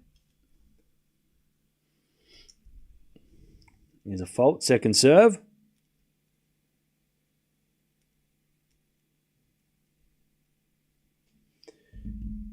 Serve to the back end of Cerundolo. Back end of Ruud. Into the back end of Cerundolo. Ruud forehand. Into the forehand of Cerundolo. Again to the forehand of Ruud. Cerundolo down the middle. Ruud with the backhand. Again to the forehand of Cerundolo. Who hits it long just. All right, 30-15. 30-15. Who is your favourite to win the French this year? On the men's side, I'm still going to go with Alcaraz if he's healthy. But also, I want to see what Sinner looks like next week. I think a healthy Alcaraz is still very much the favourite, but I'm going to wait and see. I'm going to say Alcaraz unless Sinner next week looks ridiculous. As Ruud hits a backhand in the net, and it's 30 all. So Alcaraz, but if Sinner wins next week and Alcaraz doesn't look good and he looks physically, mainly if Alcaraz looks injured next week, then I'll probably move to picking Sinner. Oh, me. All right. Deuce.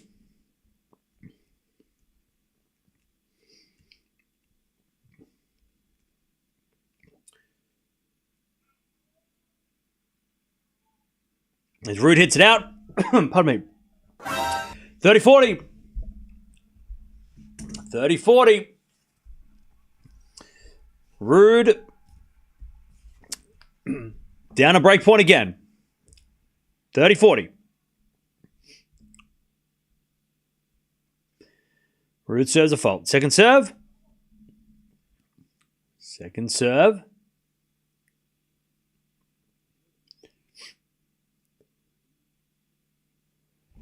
Second serve into the backhand of Cerundolo. Backhand of Ruud. Into the forehand of Cerundolo. Down the line's good. Ruud gets over the slice. Has Cerundolo forehand inside out. Ruud backhand slice. Goes out. There's the break again. Cerundolo 4-3. He breaks in the second. Finally. Okay. Okay. Cerundolo has got the break finally in this second set. All right.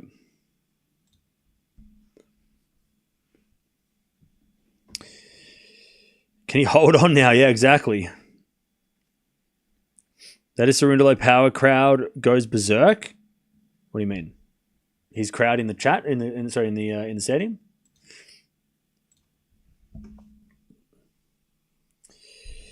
Okay.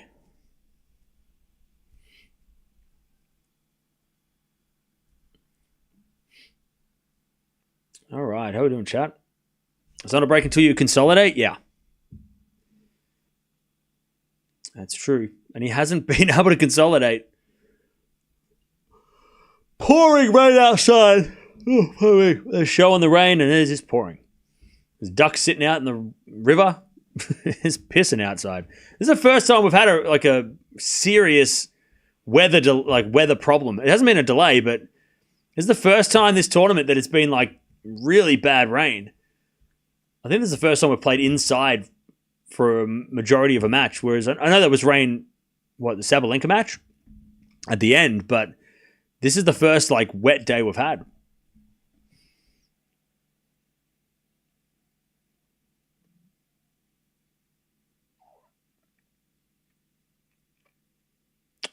WTA has arrived? What do you mean? Yeah, thanks, Morvan. I saw that. That Swiatek might skip the grass season, which is kind of wild, to get ready for the US or just like have a break. Yeah. I mean, if she doesn't win the French, I think what happens is, I think we all know the writing on the wall, right? I think if Swiatek doesn't win the French, or at least have a decent result there, or she doesn't lose badly, I think that Wim Fizet and Swiatek might part ways, and then she probably, if she doesn't play Wimbledon, then she probably takes that couple of time off to get herself back in to get her mind right, maybe pick a new coach, figure it out, and then start fresh in America if she goes there, Because we know realistically she's not going to be number one in the world until later in the year anyway, right? So that wouldn't be the worst thing if that happens. I mean, if she wins the French, she still might just not play until the US. She might just be like, I'm just going to have a time off. I think we underestimated how important the Olympics was as well, and how hard that was. We all talk about her getting banned for a month, but I think the loss of the Olympics also also the United Cup loss this year as well. The times that she's tried to win for Poland and it's not gone her way. That's got to sting. By the way, I saw somebody comment, I think it was in the last stream we watched with Swiatek, was saying that she didn't get banned till December. Well, she didn't get banned. She got banned in December, but she didn't. The ban was in October, but it was announced in December. 15:40, by the way, Ruud to break back. Because, and remind me, chat, because I'm saying this because I'm trying to remember it. Swiatek took herself out of the Asian swing because she got notified about the banned substance positive test, right? So she didn't, I don't think she kind of banned herself, I guess. Like, after the US Open, the result came through as, I think that's what happened, right? She got the email saying, you've tested positive for something at Cincinnati. And then she took herself out of all the tournaments to kind of get ready. And then when she got the verdict in December, was retroactively done because she was out of competition in October, right? I think that's what happened, right? I think that's the way of things. By the way, Ruud breaks back 4-0. Cerundolo just can't hold after breaking. She was provisionally suspended in September, then it was lifted, and then the decision came in December, and she was served the rest. Yeah, so from what I could probably just look it up, but from what I remember, it was she got provisionally suspended, but then she, appealed it straight away, which got it overturned, which is why she was able to play later. But when she got the initial suspension, she took like 3 weeks, right? I think it was 3 weeks or thereabouts, where she didn't play competition. She took herself out of the Asian swing and like kind of put herself on suspension. And then when she got back to the WTA finals, right? Because she didn't play until then. Plays the WTA finals, plays, I think, the Billie Jean King Cup, did she? And then in December, they said, okay, your ban's a month. You've already done 3 weeks. So here's another week. And then she did another week in December. I'm pretty sure that's how it worked, from what I can remember from 5 months ago. Anyways, Ruud hits a winner. It's 15-0. Yeah. I think. So yeah, so the person that was saying that she got banned in December, you're right, she did get banned in December, but the ban was, she was notified during the Asian swing, which would have been very stressful and been a very, stressful time, It was love 30. Sorry, I thought Ruud hit a winner. What happened? I thought he hit the tape and said sorry. Maybe he just apologized because he's a nice guy. Love 30. Cerundolo to break again as the return goes out. 15-30. 15:30. She didn't play while provisionally suspended, but it wasn't announced because they were checking all the lab tests. Yeah. So she got provisionally suspended. Again, I can look it up.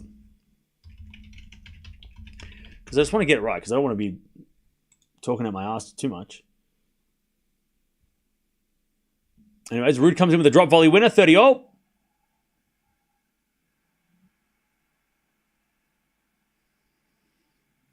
Um, 30-all.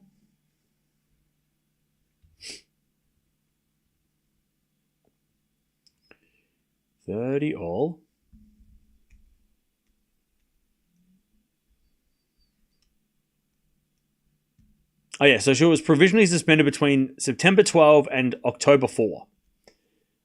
So that was, 3 weeks? So, yeah, so she was suspended, provisionally suspended, during the Asian swing.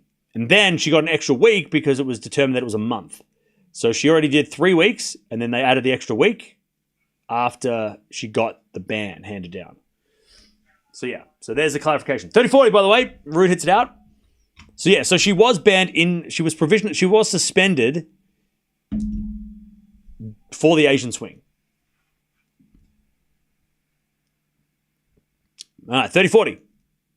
Which again, and then plus she said as well, 2.5 months of going through the process was stressful as well, right? Even though she was allowed to play for most of it. Backhand goes down the line from Cerundolo, but Ruud with a lovely drop volley winner. We get to deuce. Swiatek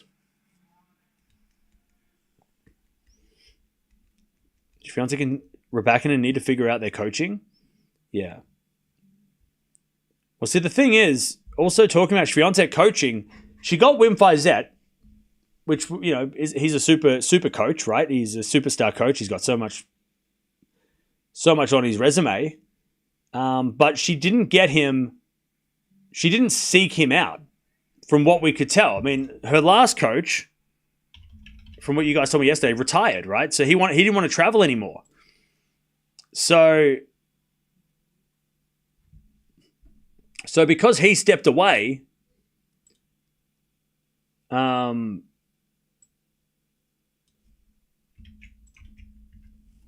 was forced to find somebody. As we're backing out from Cerundolo goes wide, Ruud stays in front. And it's 5-4.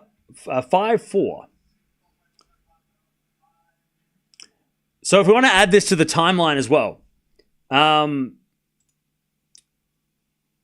So after Swiatek's provisional suspension, which ended in the 4th of October, when she was allowed to come back to play, and we didn't know this at the time, but she was allowed to come back to play on the 4th or after the 4th because the provisional suspension was over. That's when they split. So obviously during that time, there was conversations about, and there would have been conversations as well, probably about whether or not Swiatek would get banned longer and what the coach would do in that situation. Like, what am I going to do if you're banned? So maybe that's part of why they split too. Maybe there was that kind of,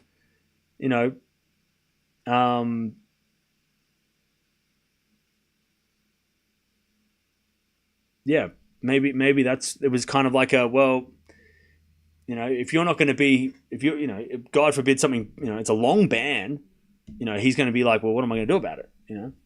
By the way, he said in an interview recently, or like the end of last year, that there was fine. Like there wasn't any bad blood. It was just like a mutual decision.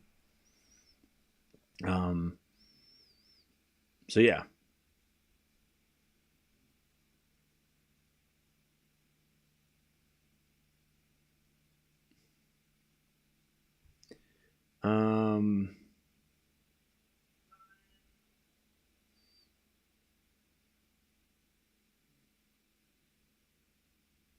Yeah.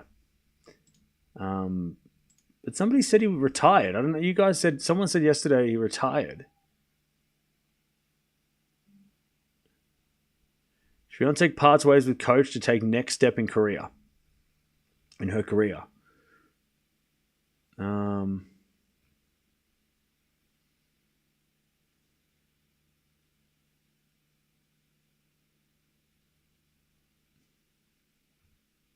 So yeah. But yeah, look. These things happen, we know that. All right, 5-4. Cerundolo tries to stay in the match. 15 love. But yeah. So I guess Swiatek, hiring Wim Fizette at the time that she did during this whole thing that was going on. I mean, yeah. I don't know why people don't feel more like empathy for players, especially someone like Swiatek who seems like a very nice person. 30 love.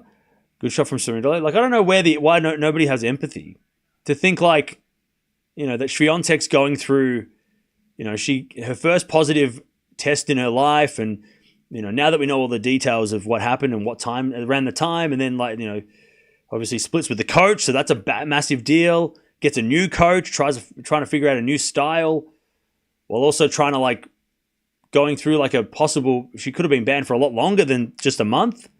It's like, damn, that's a lot to go through. I mean, we all talk about the Sinner stuff, but Swiatek went through a lot too. And then now it's like, oh, Swiatek's bad. She doesn't play well. Blah, blah, blah, blah. You go, man, she was dealing with a hell of a lot of stuff going through that US Open series. Like US Open to the WTA finals. And she, even at the WTA finals, she didn't have an answer. Like there was no the verdict was handed down in December. So even though she was only banned for a month, she went through that stress for 2.5 months, plus a change of coach. So that's a whole lot to take on as well. I mean, yeah, you gotta feel a bit, even if there's some empathy, 40-15, by the way. Hard to feel empathy for multimillionaires playing the game they love, doing many people's dream job. Yeah, but that just looks like you're jealous. Like that's a reflection on you though. It's like, sorry, but I don't look at players and go, "Oh, that's what I want to be a pro." Like, oh, I'm not going to celebrate you winning Wimbledon because because I want to win Wimbledon. Like, what do you mean? Like, they're humans. They're still people. They're human beings. As that goes out by Ruud, we're a 5-5. Like, you're talking like these people, they're not people. You're like, oh, they're multimillionaires and they're doing the dream job that we all want to have. Okay, but yeah, it doesn't mean they're not people. It doesn't mean they're doesn't mean they're not just a physically superior version of us, right? More talented version than us, but they still feel things. They still have all these, and again, I mean, that's so silly to think rich people problem. I mean, that doesn't, just because somebody is well off doesn't mean they should be treated differently. Like, we should just be like, well, too bad. Like, what? Anyway, it's 5-5. And Cerundolo gets a little lucky off the tape and is love 15.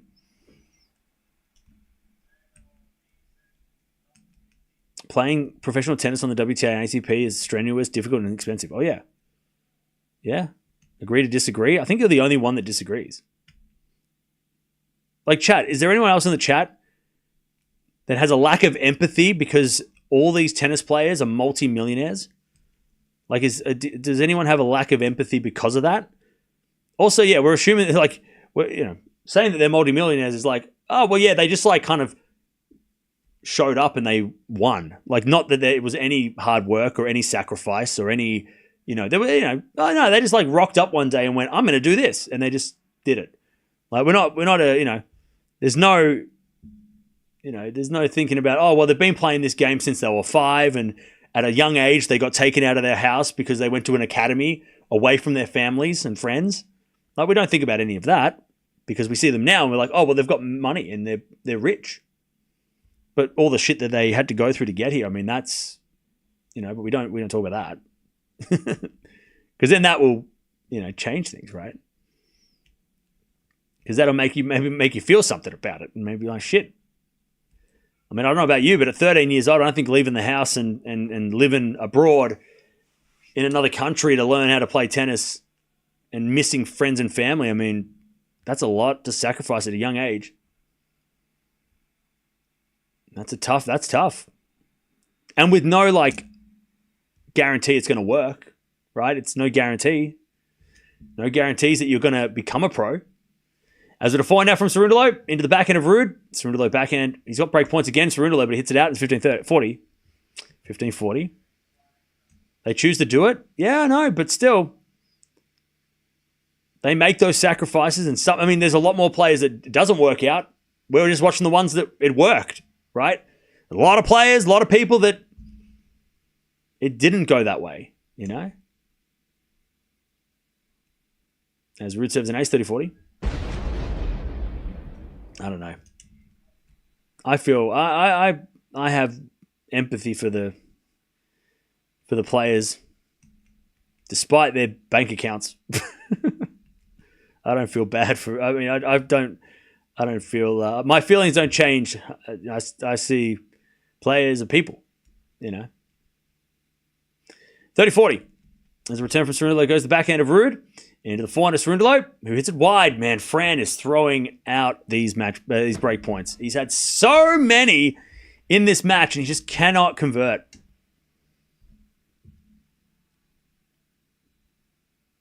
All right, deuce.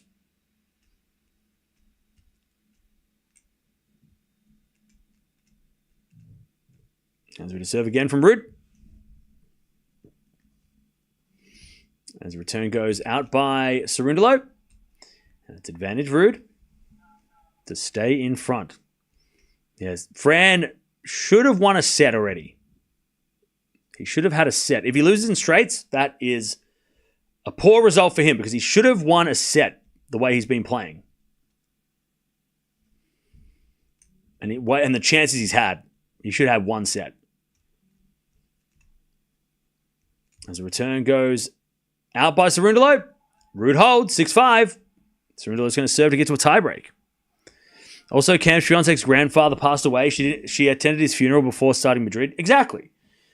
And I mean, yeah. Like if you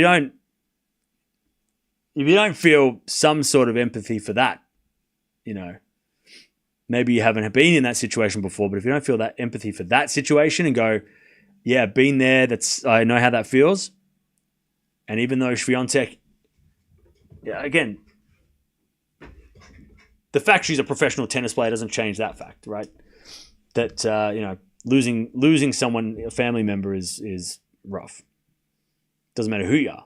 Doesn't matter if you're number 2 in the world. Doesn't matter if you're, you know, someone in the chat, me or you. Like, that sucks. It's rough.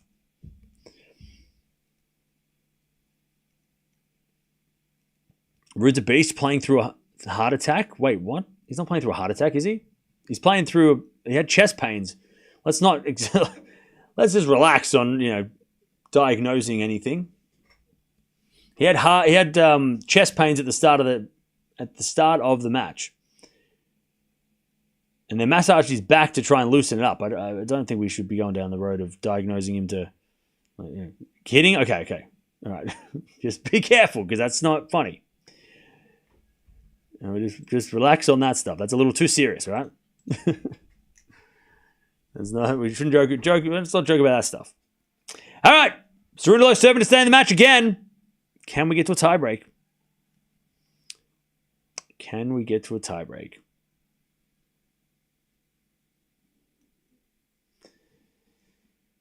Here we go. Cerundolo with the serve. Into the backhand of Ruud. Return goes to the forehand of Cerundolo. He puts it away. 15 love. 15 love.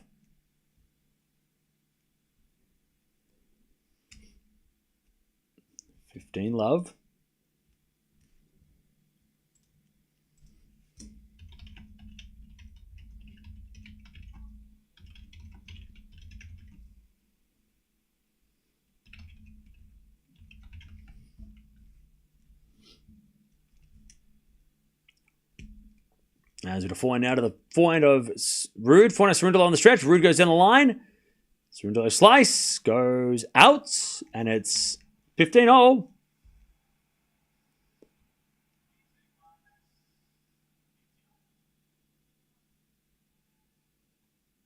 All right.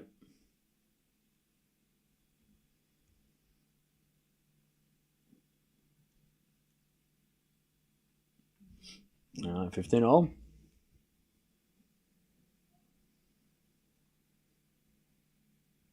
As it a point now from Ruud into the forehand. Cerundolo slice goes wide. Ruud's going to get this 15-30. This would be a hell of a win for Ruud.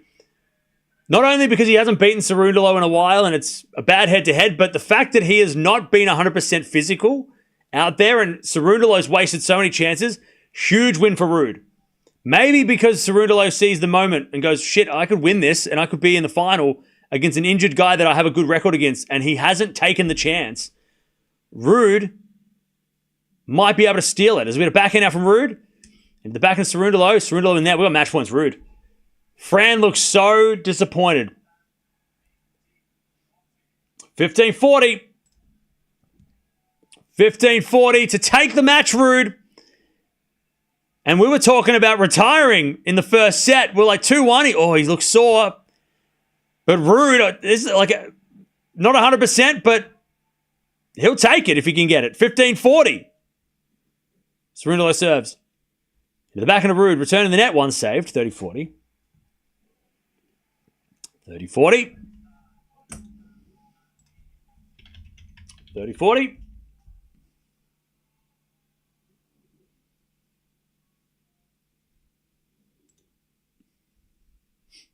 All right, 30-40. Still match point for Casper Ruud to make the final in Madrid.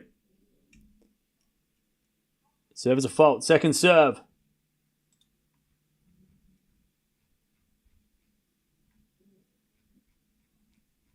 Second serve in the forehand of Ruud. Return goes in the forehand of Cerundolo. Ruud.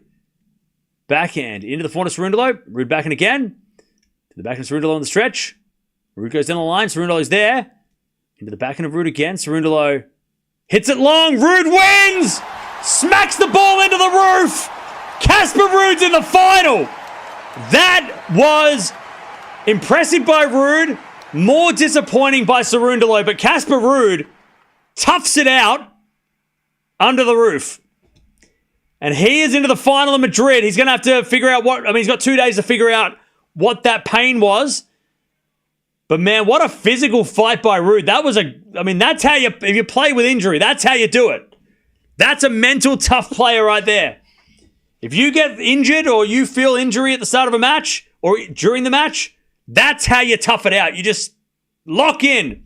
Now, Cerundolo definitely wasted his chances. We can't ignore that. But man, tough match, tough fight by Casper Ruud. Got to respect Ruud for that. GG's. And he's into the final. I mean, in 2 days' time, he could figure out what that soreness was and loosen it up and be ready for the final. And he's going to be liking his chances. If he can beat Cerundolo, who he's got a bad record against, he'd probably like his chances against the other guys. Especially against... let me check if he's got a better record against Musetti or Draper. Let me see. 1-1 against Musetti. A couple of years ago on clay they played and Ruud got the win. And against Draper, I have a feeling he's only played Draper once. No, they've never played. Never played. And against Draper, he's never played, but on a clay court. But then Draper's got that, unpredictable. We'll find out. If Draper can beat Musetti, then depends on how he beats Musetti. If he beats him in straights, we have to say Draper's the favorite, right? But I'll tell you, Ruud might do it, Chad, finally. He might do it. GG's. That was a good fight by Ruud. Man, but Fran, that was rough. That was rough for Fran. So many break points against a guy who was definitely not feeling his best. That was a missed opportunity for Fran. That was a slip. That was definitely a slip. All right. GG's. GG's.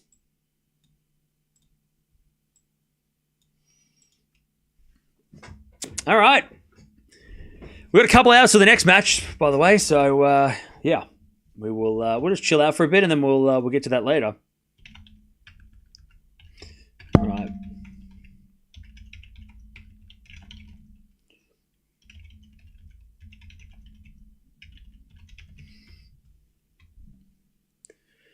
All right.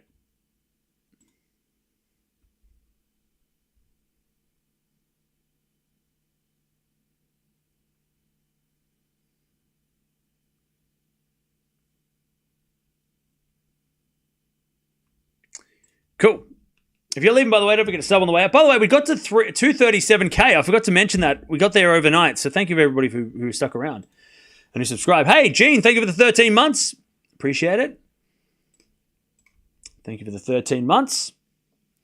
Letting the other player make mistakes and lose is definitely a legitimate way to win. Yeah. Yeah, I mean, look, Ruud just... He toughed it out. And yeah, Fran gave him a lot of charity. But you got to respect Ruud for... he could have... Chat, we were literally talking about it like 5 minutes into the match. Is this match even going to finish? Like, is Ruud even going to make it to the end? Is he going to make it? Like somebody said, first set, if he loses, he's out. He was down a break. We thought, oh no, wasn't moving well. We were thinking this is not going to go well for Ruud. Ruud is not going to make it through this match. But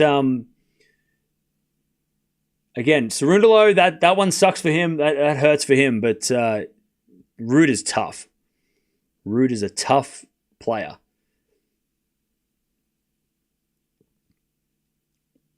Ruud is a very tough player. And you know what? And I don't know if many of you said, and I want to mention this just because I feel like it's, and I'm not going to preach to you, but I just feel like it's a good message. And I know people love Casper Ruud, right? Ruud has zero haters. I don't think anyone dislikes Casper Ruud, right? This is what Ruud said, I think yesterday in the press conference. Was it yesterday?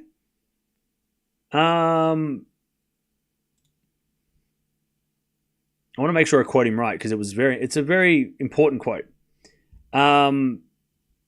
He said, at this point in my career, I'm very happy where I am. I'm privileged, but it's scary to get to that point and feel like you're too comfortable in the situation you're living. You still have to push. You still have to try better, to be better. And you still have to go for more because the others behind you are definitely doing that. So, trying to stay, get to the top, but stay at top. And he said, I think it's a human mistake to find yourself in a comfort zone too often. So I try to bring that into my game and say that these are my strengths, but I need to develop areas that I'm not comfortable in yet and to widen the circle of my level as a tennis player. If that circle keeps growing in the areas where it isn't now, it's a good thing. But then he went on to talk about, I've been kind of feeling not great mentally this year. It just came down to me feeling like I'm running in this hamster wheel and I'm never kind of getting anywhere. And this doesn't just apply for tennis. This could apply to life, chat. He said then, or just stuck in it. And I needed to kind of jump out of it a little bit to review where I was and how I was feeling. I've sought help, which has really worked for me. What did he say? Yeah, so he says, I'm happy to feel more joy and feel like I'm in a better place, I guess, and feel like I'm waking up every day with a smile on my face. So I am happy that I was honest with myself and felt like I needed some help, and it's paying off quite quickly. So when he's talking about receiving help, he went in, I don't know if he went into details, but talking to a psychologist, talking to somebody... I know he said like that kind of cut out the part where he was talking about, talking to somebody about the issues he's having with tennis, with life, with all of this stuff. And he said he's feeling better about it and he's getting, he's feeling like he can now, play and be, a little bit happier to play and, kind of put things in perspective and stuff. So very important message by Casper Ruud. And probably somebody that maybe you didn't expect that to be in that situation, right? You think, Ruud's a nice guy. He seems happy. He seems like he's having all the, he's a very good player. He's a very consistent player. But then to see, all right, well, he's not too proud to ask for help and talk about, these kind of things. So I think that's a very important message to know that anybody, even you chat, anybody in the chat, if you ever need anything, don't be afraid to ask for help. There's no weakness in asking for some help. All right.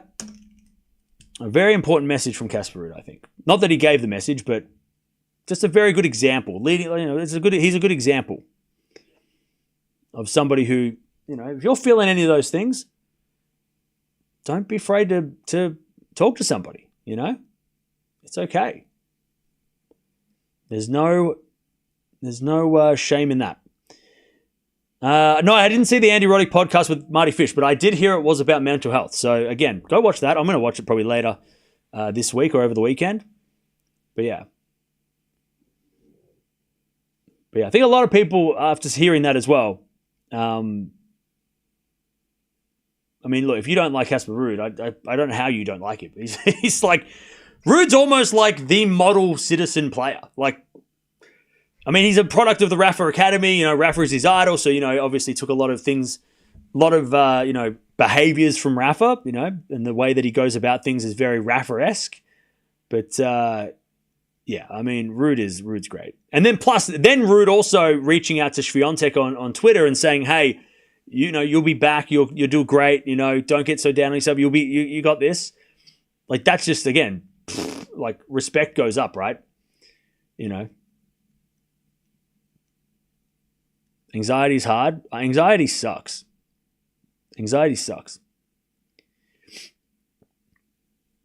Seems like a great dude. Oh yeah, we gotta get Casper Ruud on the stream. We gotta get Ruud on the stream. We've been loving Casper. We have Ruud Spect. We've been doing Ruud. Well, I don't even know when we got Ruud Spect about. When was that a thing? We've been talking up Casper Ruud since I saw him at the Australian Open qualies in 2018 or whatever. We love Casper Ruud. We love him. Ruud Spect. When did that come about? 2013? I feel like Ruud Spect came about earlier than 20. I thought it was 2022. I want to say it was around when he was playing Alcaraz at the US Open. And everyone was saying, no, it was. It was around that time because I remember so many people were saying if Ruud wins and becomes number one, he will be the worst number one. And I think that's when we kind of got the Ruud Spect going, because I think so many people were disrespecting him and saying that if he beats Alcaraz and he's number one, that he shouldn't count, all that bullshit, that people say that, someone it doesn't deserve to be number one. Okay.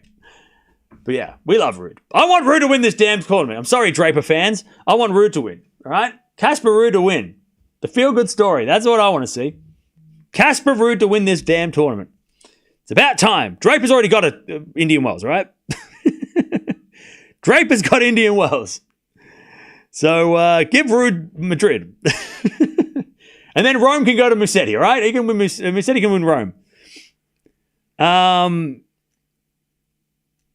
By the way, thank you, Dutchie. So apparently Ruud said that after the match, he said, I wasn't sure he was going to finish the match. He said it's something in my rib during the warm-up. Okay, so it's a rib injury. And it hurt, felt it mostly on every shot, especially serving. Luckily, I got treatment. I had painkillers. When he got warmed up and the adrenaline started pumping, hopefully it's nothing bad. It was quite sharp. So he seems to have a rib injury. It seems to be a rib injury. So, or a rib something to do with the ribs. So hopefully he's got 2 days to get ready for the final. So at least, hopefully he'll be able to work out what it is and fix it for the final.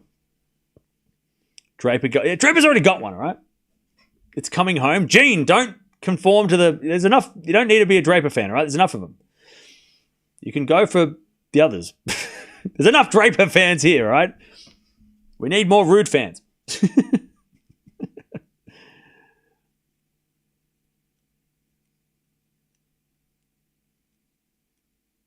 I'd be the happiest either of them win. Nice.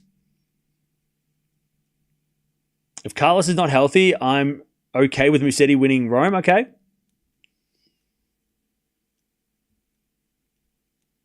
Swiatek fans are now Ruud fans.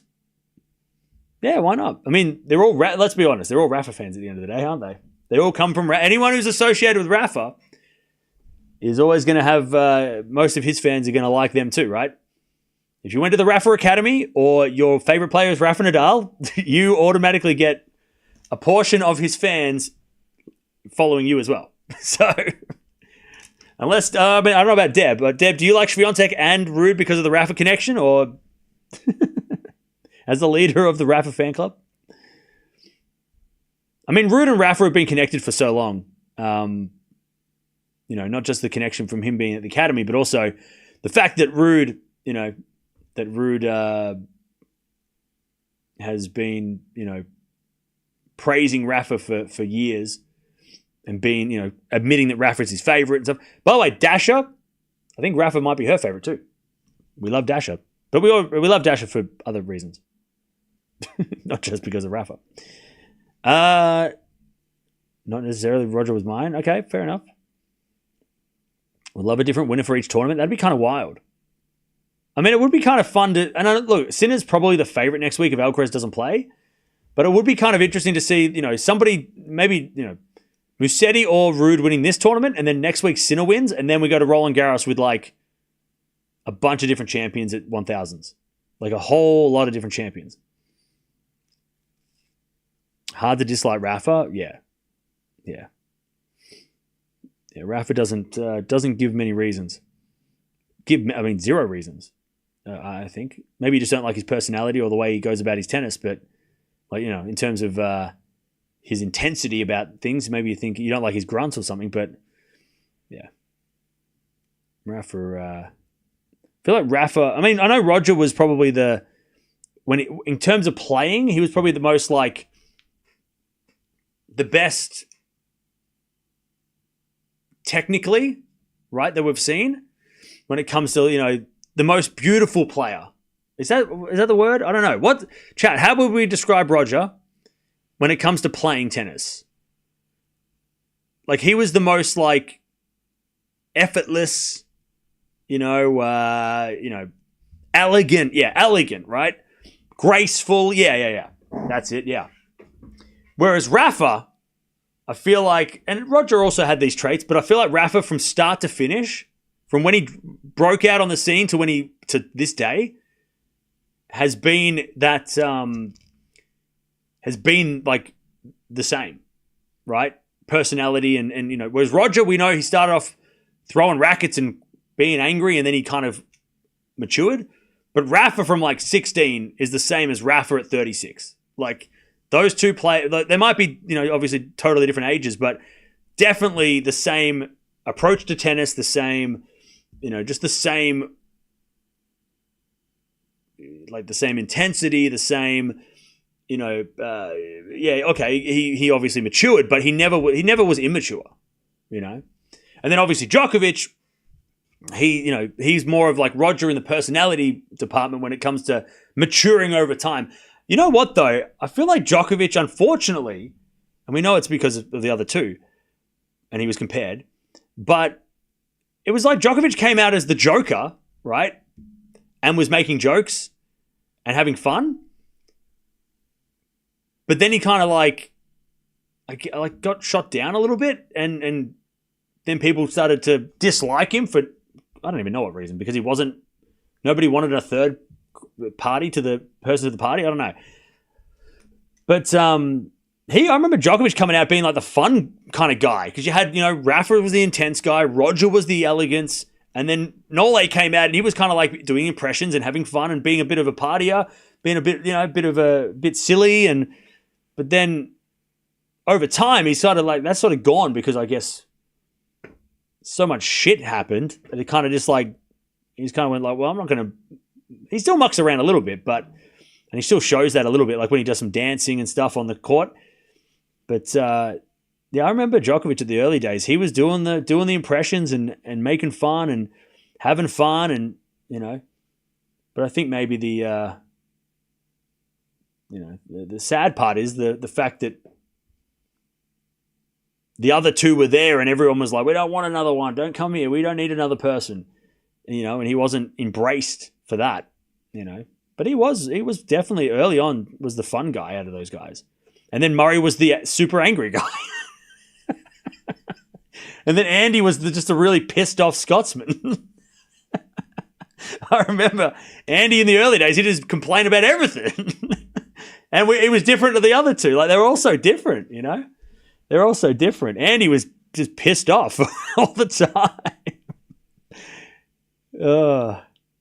So funny. Like if you remember the big four at the start of their careers, it's just so funny to think like how different they are now, but also like, you know, except for Rafa. I think Rafa from you know, like I said, from 18 years old to now is still the same. You know, but yeah, Murray he matured, and now he's like kind of like he doesn't even like break a sweat or anything when he's sitting in the coach's box. He just chill. He's so chill, Murray, right? But if you look at 18-year-old Murray, I think it's a different guy. You know, Federer was, cranky Murray, exactly. Federer early on, breaking rackets and stuff, and then you look at him and he's just kind of like, you know, he's so different. Nole, you know, Nole's still got that fun. He kind of went from like the fun, happy, fun guy to like this, then turned real serious. And then now he's like, you know, now he's really, you know, the greatest of all time. So, you know, I guess he can kind of have a little bit more fun with it now. But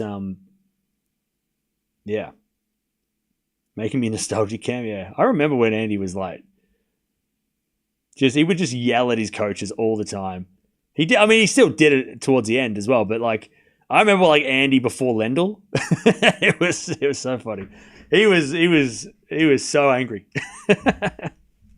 He'd get so angry, and it was just like, it was like kind of, it wasn't breaking rackets, it was more just shouting.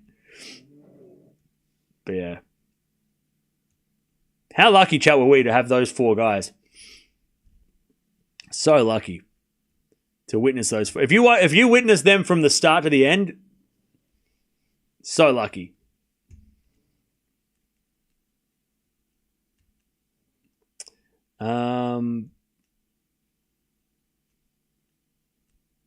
All right. Now, chat, we've got an hour and a half until the next match, so yeah, we're going to wait and see what goes on with that. I wonder if Roger is attending the Met Gala this Monday.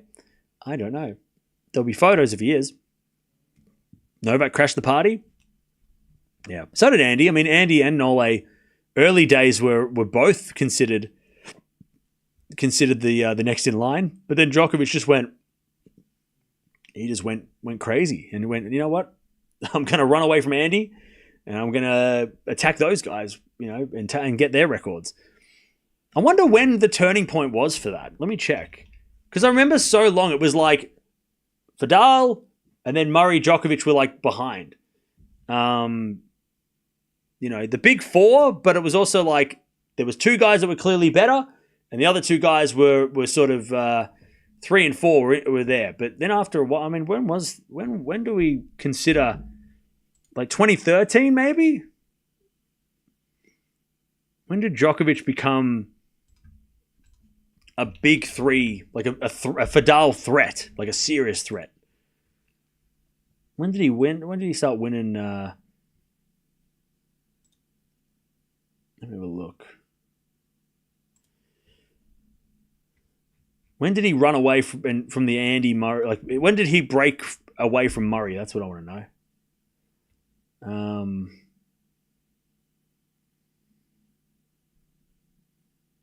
2011 maybe?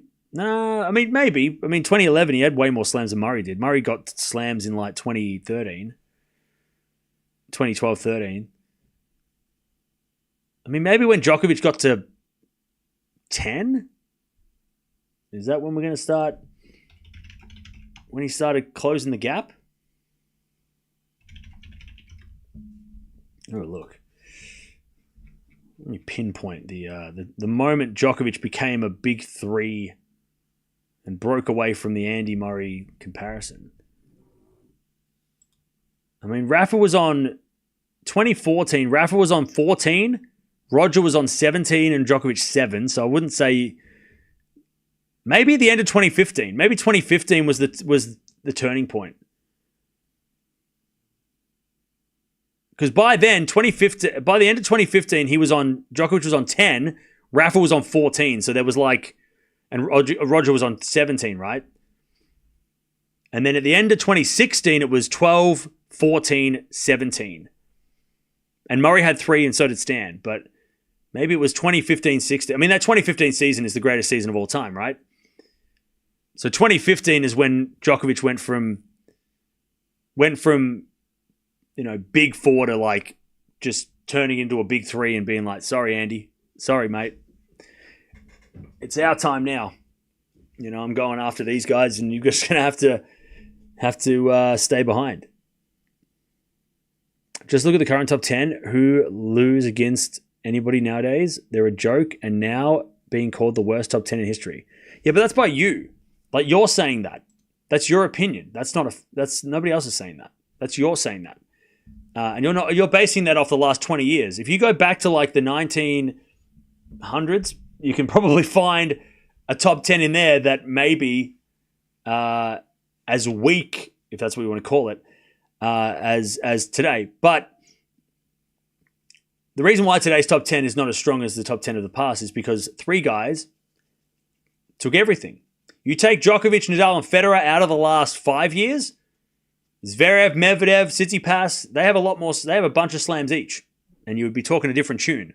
But because Djokovic, especially Djokovic, and Rafa in the 2020s stuck around, denied a lot of slams from Thiem, right? Dominic Thiem. I mean, you can chuck in Rublev and Ruud if you want. Chuck Ruud in there as well. If Ruud's got 2 and Medvedev's got 4 and Zverev's got 4 and Tsitsipas has got a couple and, maybe Rublev gets 1 and Berrettini gets 1 and somebody else gets 1, Sinner and Alcaraz get theirs. We're looking at a bunch of top 10 players that have 1 to 5 slams, right? But because that didn't happen, because Djokovic stuck around for longer and Nadal did as well and took slams off Medvedev and took slams off Ruud and took slams off, Tsitsipas and stopped Zverev, right? We have a top 10 where there's 2 guys that have a lot of slams and Medvedev's got 1, but he's like fringe top 10. That's where we're at. So calling it the worst, you've got to remember the context. You've got to put context. You can't be like, well, they're the worst. Yeah, but they also just played against the best. And they were denied by the best players we've ever seen. So, again, I don't think you're being fair. And I know you said, people say that, but I think you're saying that. Nobody else has said that. Djokovic eventually became the big one. Yeah. He did. Bublik said it best. Remember when tennis was easy? Yeah, 5 years ago. And we talked about this earlier. When Zverev said it as well. He said 10 years ago it was much easier to win. Like, tennis was a lot less depth. It's because nowadays all the young players believe they can win because they don't have to play Nadal and Federer to do it or Djokovic to do it as much, right? I do think Medvedev and Thiem would have got more slams for sure. Oh, yeah, Thiem would have had 4. Medi probably has maybe 3 to 4. Ruud probably has 2, right? Zverev probably has a couple, maybe one or 2. Tsitsipas, you could probably give him 1. He made a couple of finals, right, so far, and he probably gets 1 of the 2 finals. Yeah. You got to, yeah. Chat, if we want to play this game properly, right, we'll play it properly because we've got time to spare. And then after this, I'm going to get ready for the next match. So if we say, let's say the GOATs all retired in 2020, right? They all retired. Djokovic and Federer retired in 2020. They all retired at the same time. Rafa had 20. Roger had 20. Nole with 17, right? If we say they all retired in 2020, in 2021, so hang on, how many slams are up for grabs if the GOATs all stopped at 20 in 2020? So you have 3, 6, so 9 slams are distributed to everybody else. So Djokovic, he's won 7 slams since 2020. So, and again, we're not denying Djokovic at 24, but I'm just saying, let's just play the game, right? 2021 Australian Open, Djokovic is not the champion. Medvedev made the final. He would have played probably Karatsev or maybe Zverev. Let's give it to Medvedev. Medvedev gets the Australian Open 2021.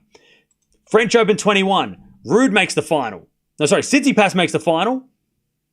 He might have played either Berrettini or maybe Schwartzman because those guys lost to Rafa and Nole. So let's say he plays Berrettini, Tsitsipas Berrettini final. On a clay court in 21, you'd say probably Steph wins that. So Steph gets a slam. 2021 Wimbledon.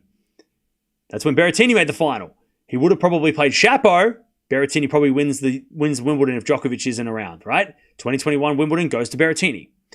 2022 Australian Open, that goes to Medvedev because Medvedev would have played Berrettini if Rafa was out, and or he would have played Chapo, but probably Berrettini. Medvedev beats Berrettini in that final. Medvedev gets another slam. What's that, 3? So Medvedev's got 3 slams now. Medvedev 3, Tsitsipas 1, Berrettini 1.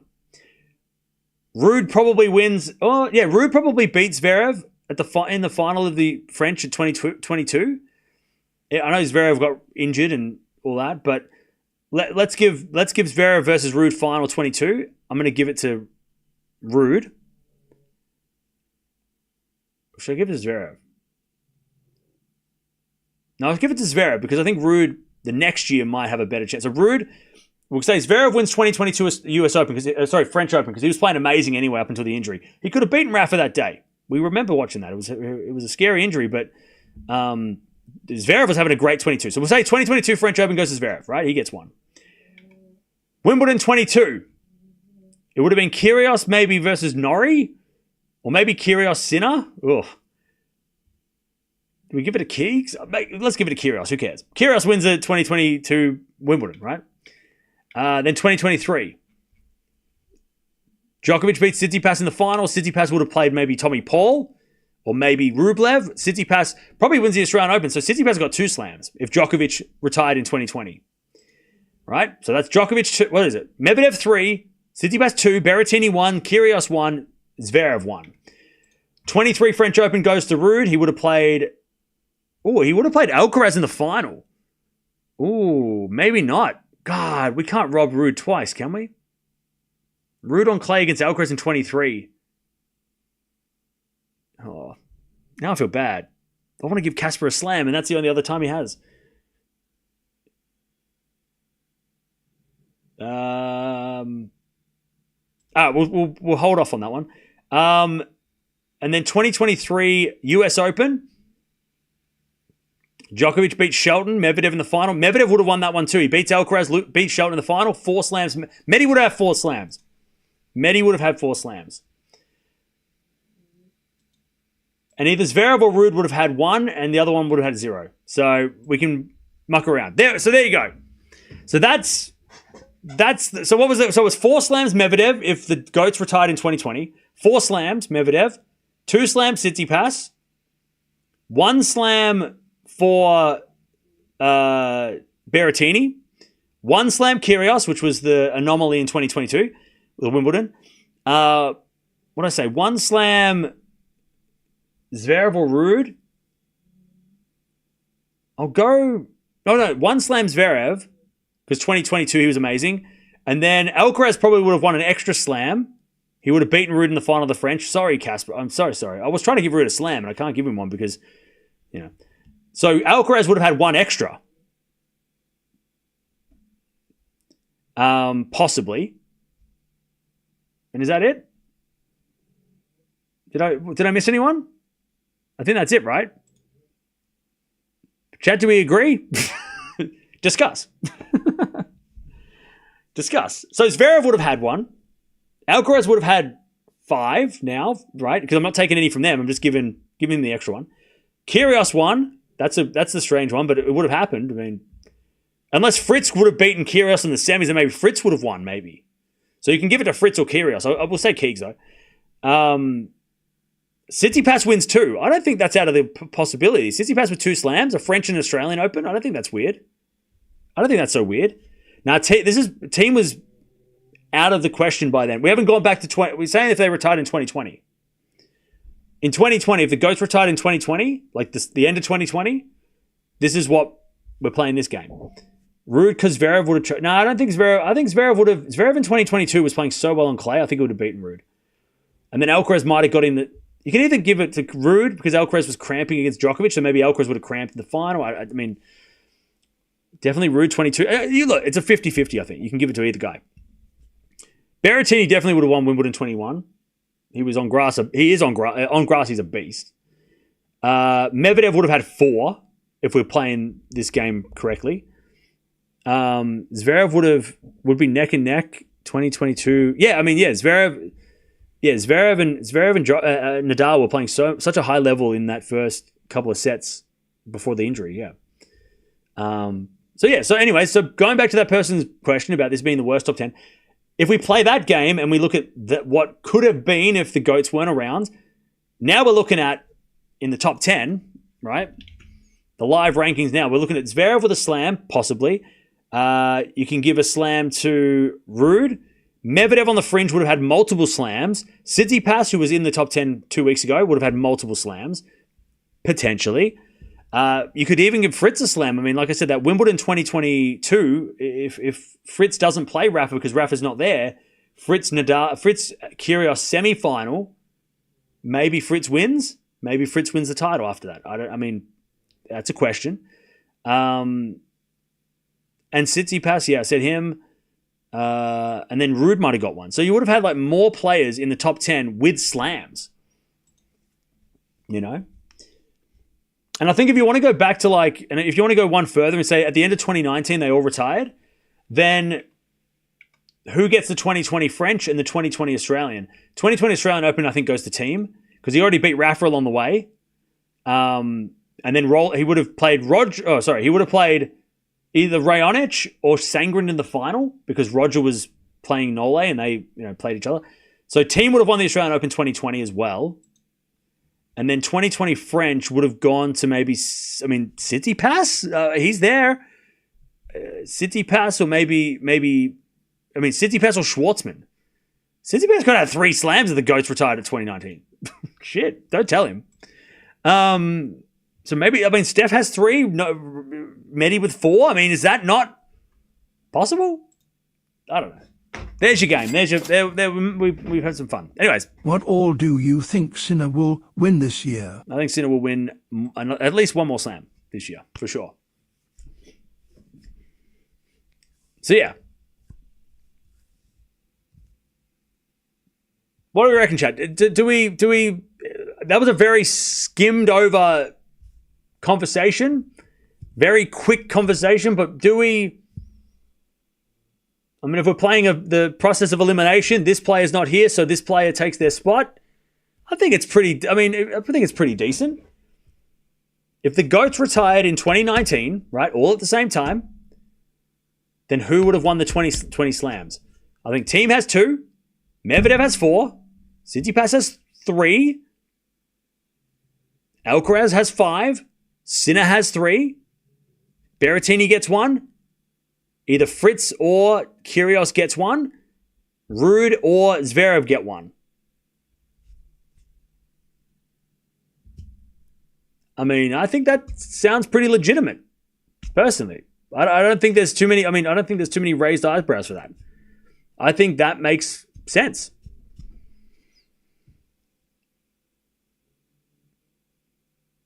I think that makes. I don't like. Would it be out of the question that Medvedev would have 4 slams?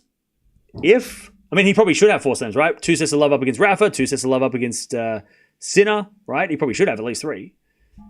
Tsitsipas was up 2 sets of love against Djokovic, right?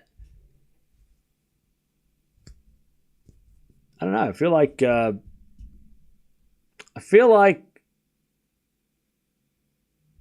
in my head it makes sense. It makes sense in my head.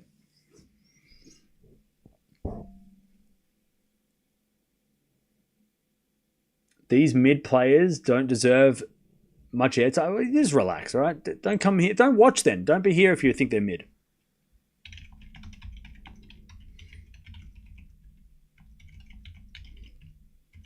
All right.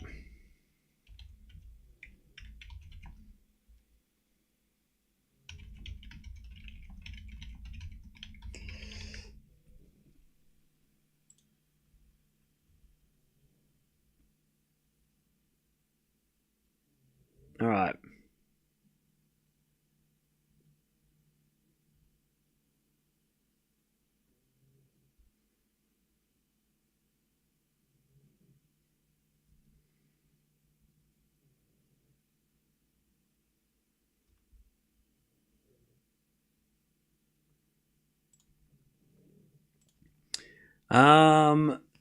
Will the Rome draw be based off of the results from Madrid? Yeah, because it's coming out on Monday. So yeah, it'll be based on the results from Madrid. The caveat is that team will be inconsistent and can slip big matches or two. Well, maybe, I don't know.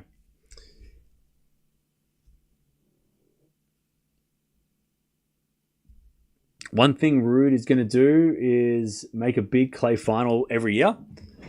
I hope he wins this title, Ruud. I want to see Ruud win this title. All right, chat. We've got about an hour or so left until the next one, so I'm going to send you over. Draper Musetti's coming up in about an hour and a bit. So I'm going to go and prepare for that. But there you go. Jump on over if you want to talk amongst yourselves for the next little bit. But good win by Ruud. I mean, it was a tough win by Ruud. He had to fight through it, and he gets the win in straight sets, but it wasn't easy. 6-4, 7-5. He had a rib injury, or rib soreness, which was affecting his serve and other shots, but Cerundolo didn't take advantage of it. And Ruud's into the final of Madrid for the first time. He's been in the final of of all the big clay court events in his career now. Final of Monte Carlo, final of Barcelona, final of Madrid, final of Rome, and also the final of the Roland Garros. So he has made the entire clay court season finals. And I think, has he been in the final of Hamburg yet? Maybe not. But Ruud, trying to win his first 1,000 title. He'll be doing it in a couple of days' time against somebody. Draper or Musetti. We'll find out who that's going to be in a couple of hours. We'll see you soon.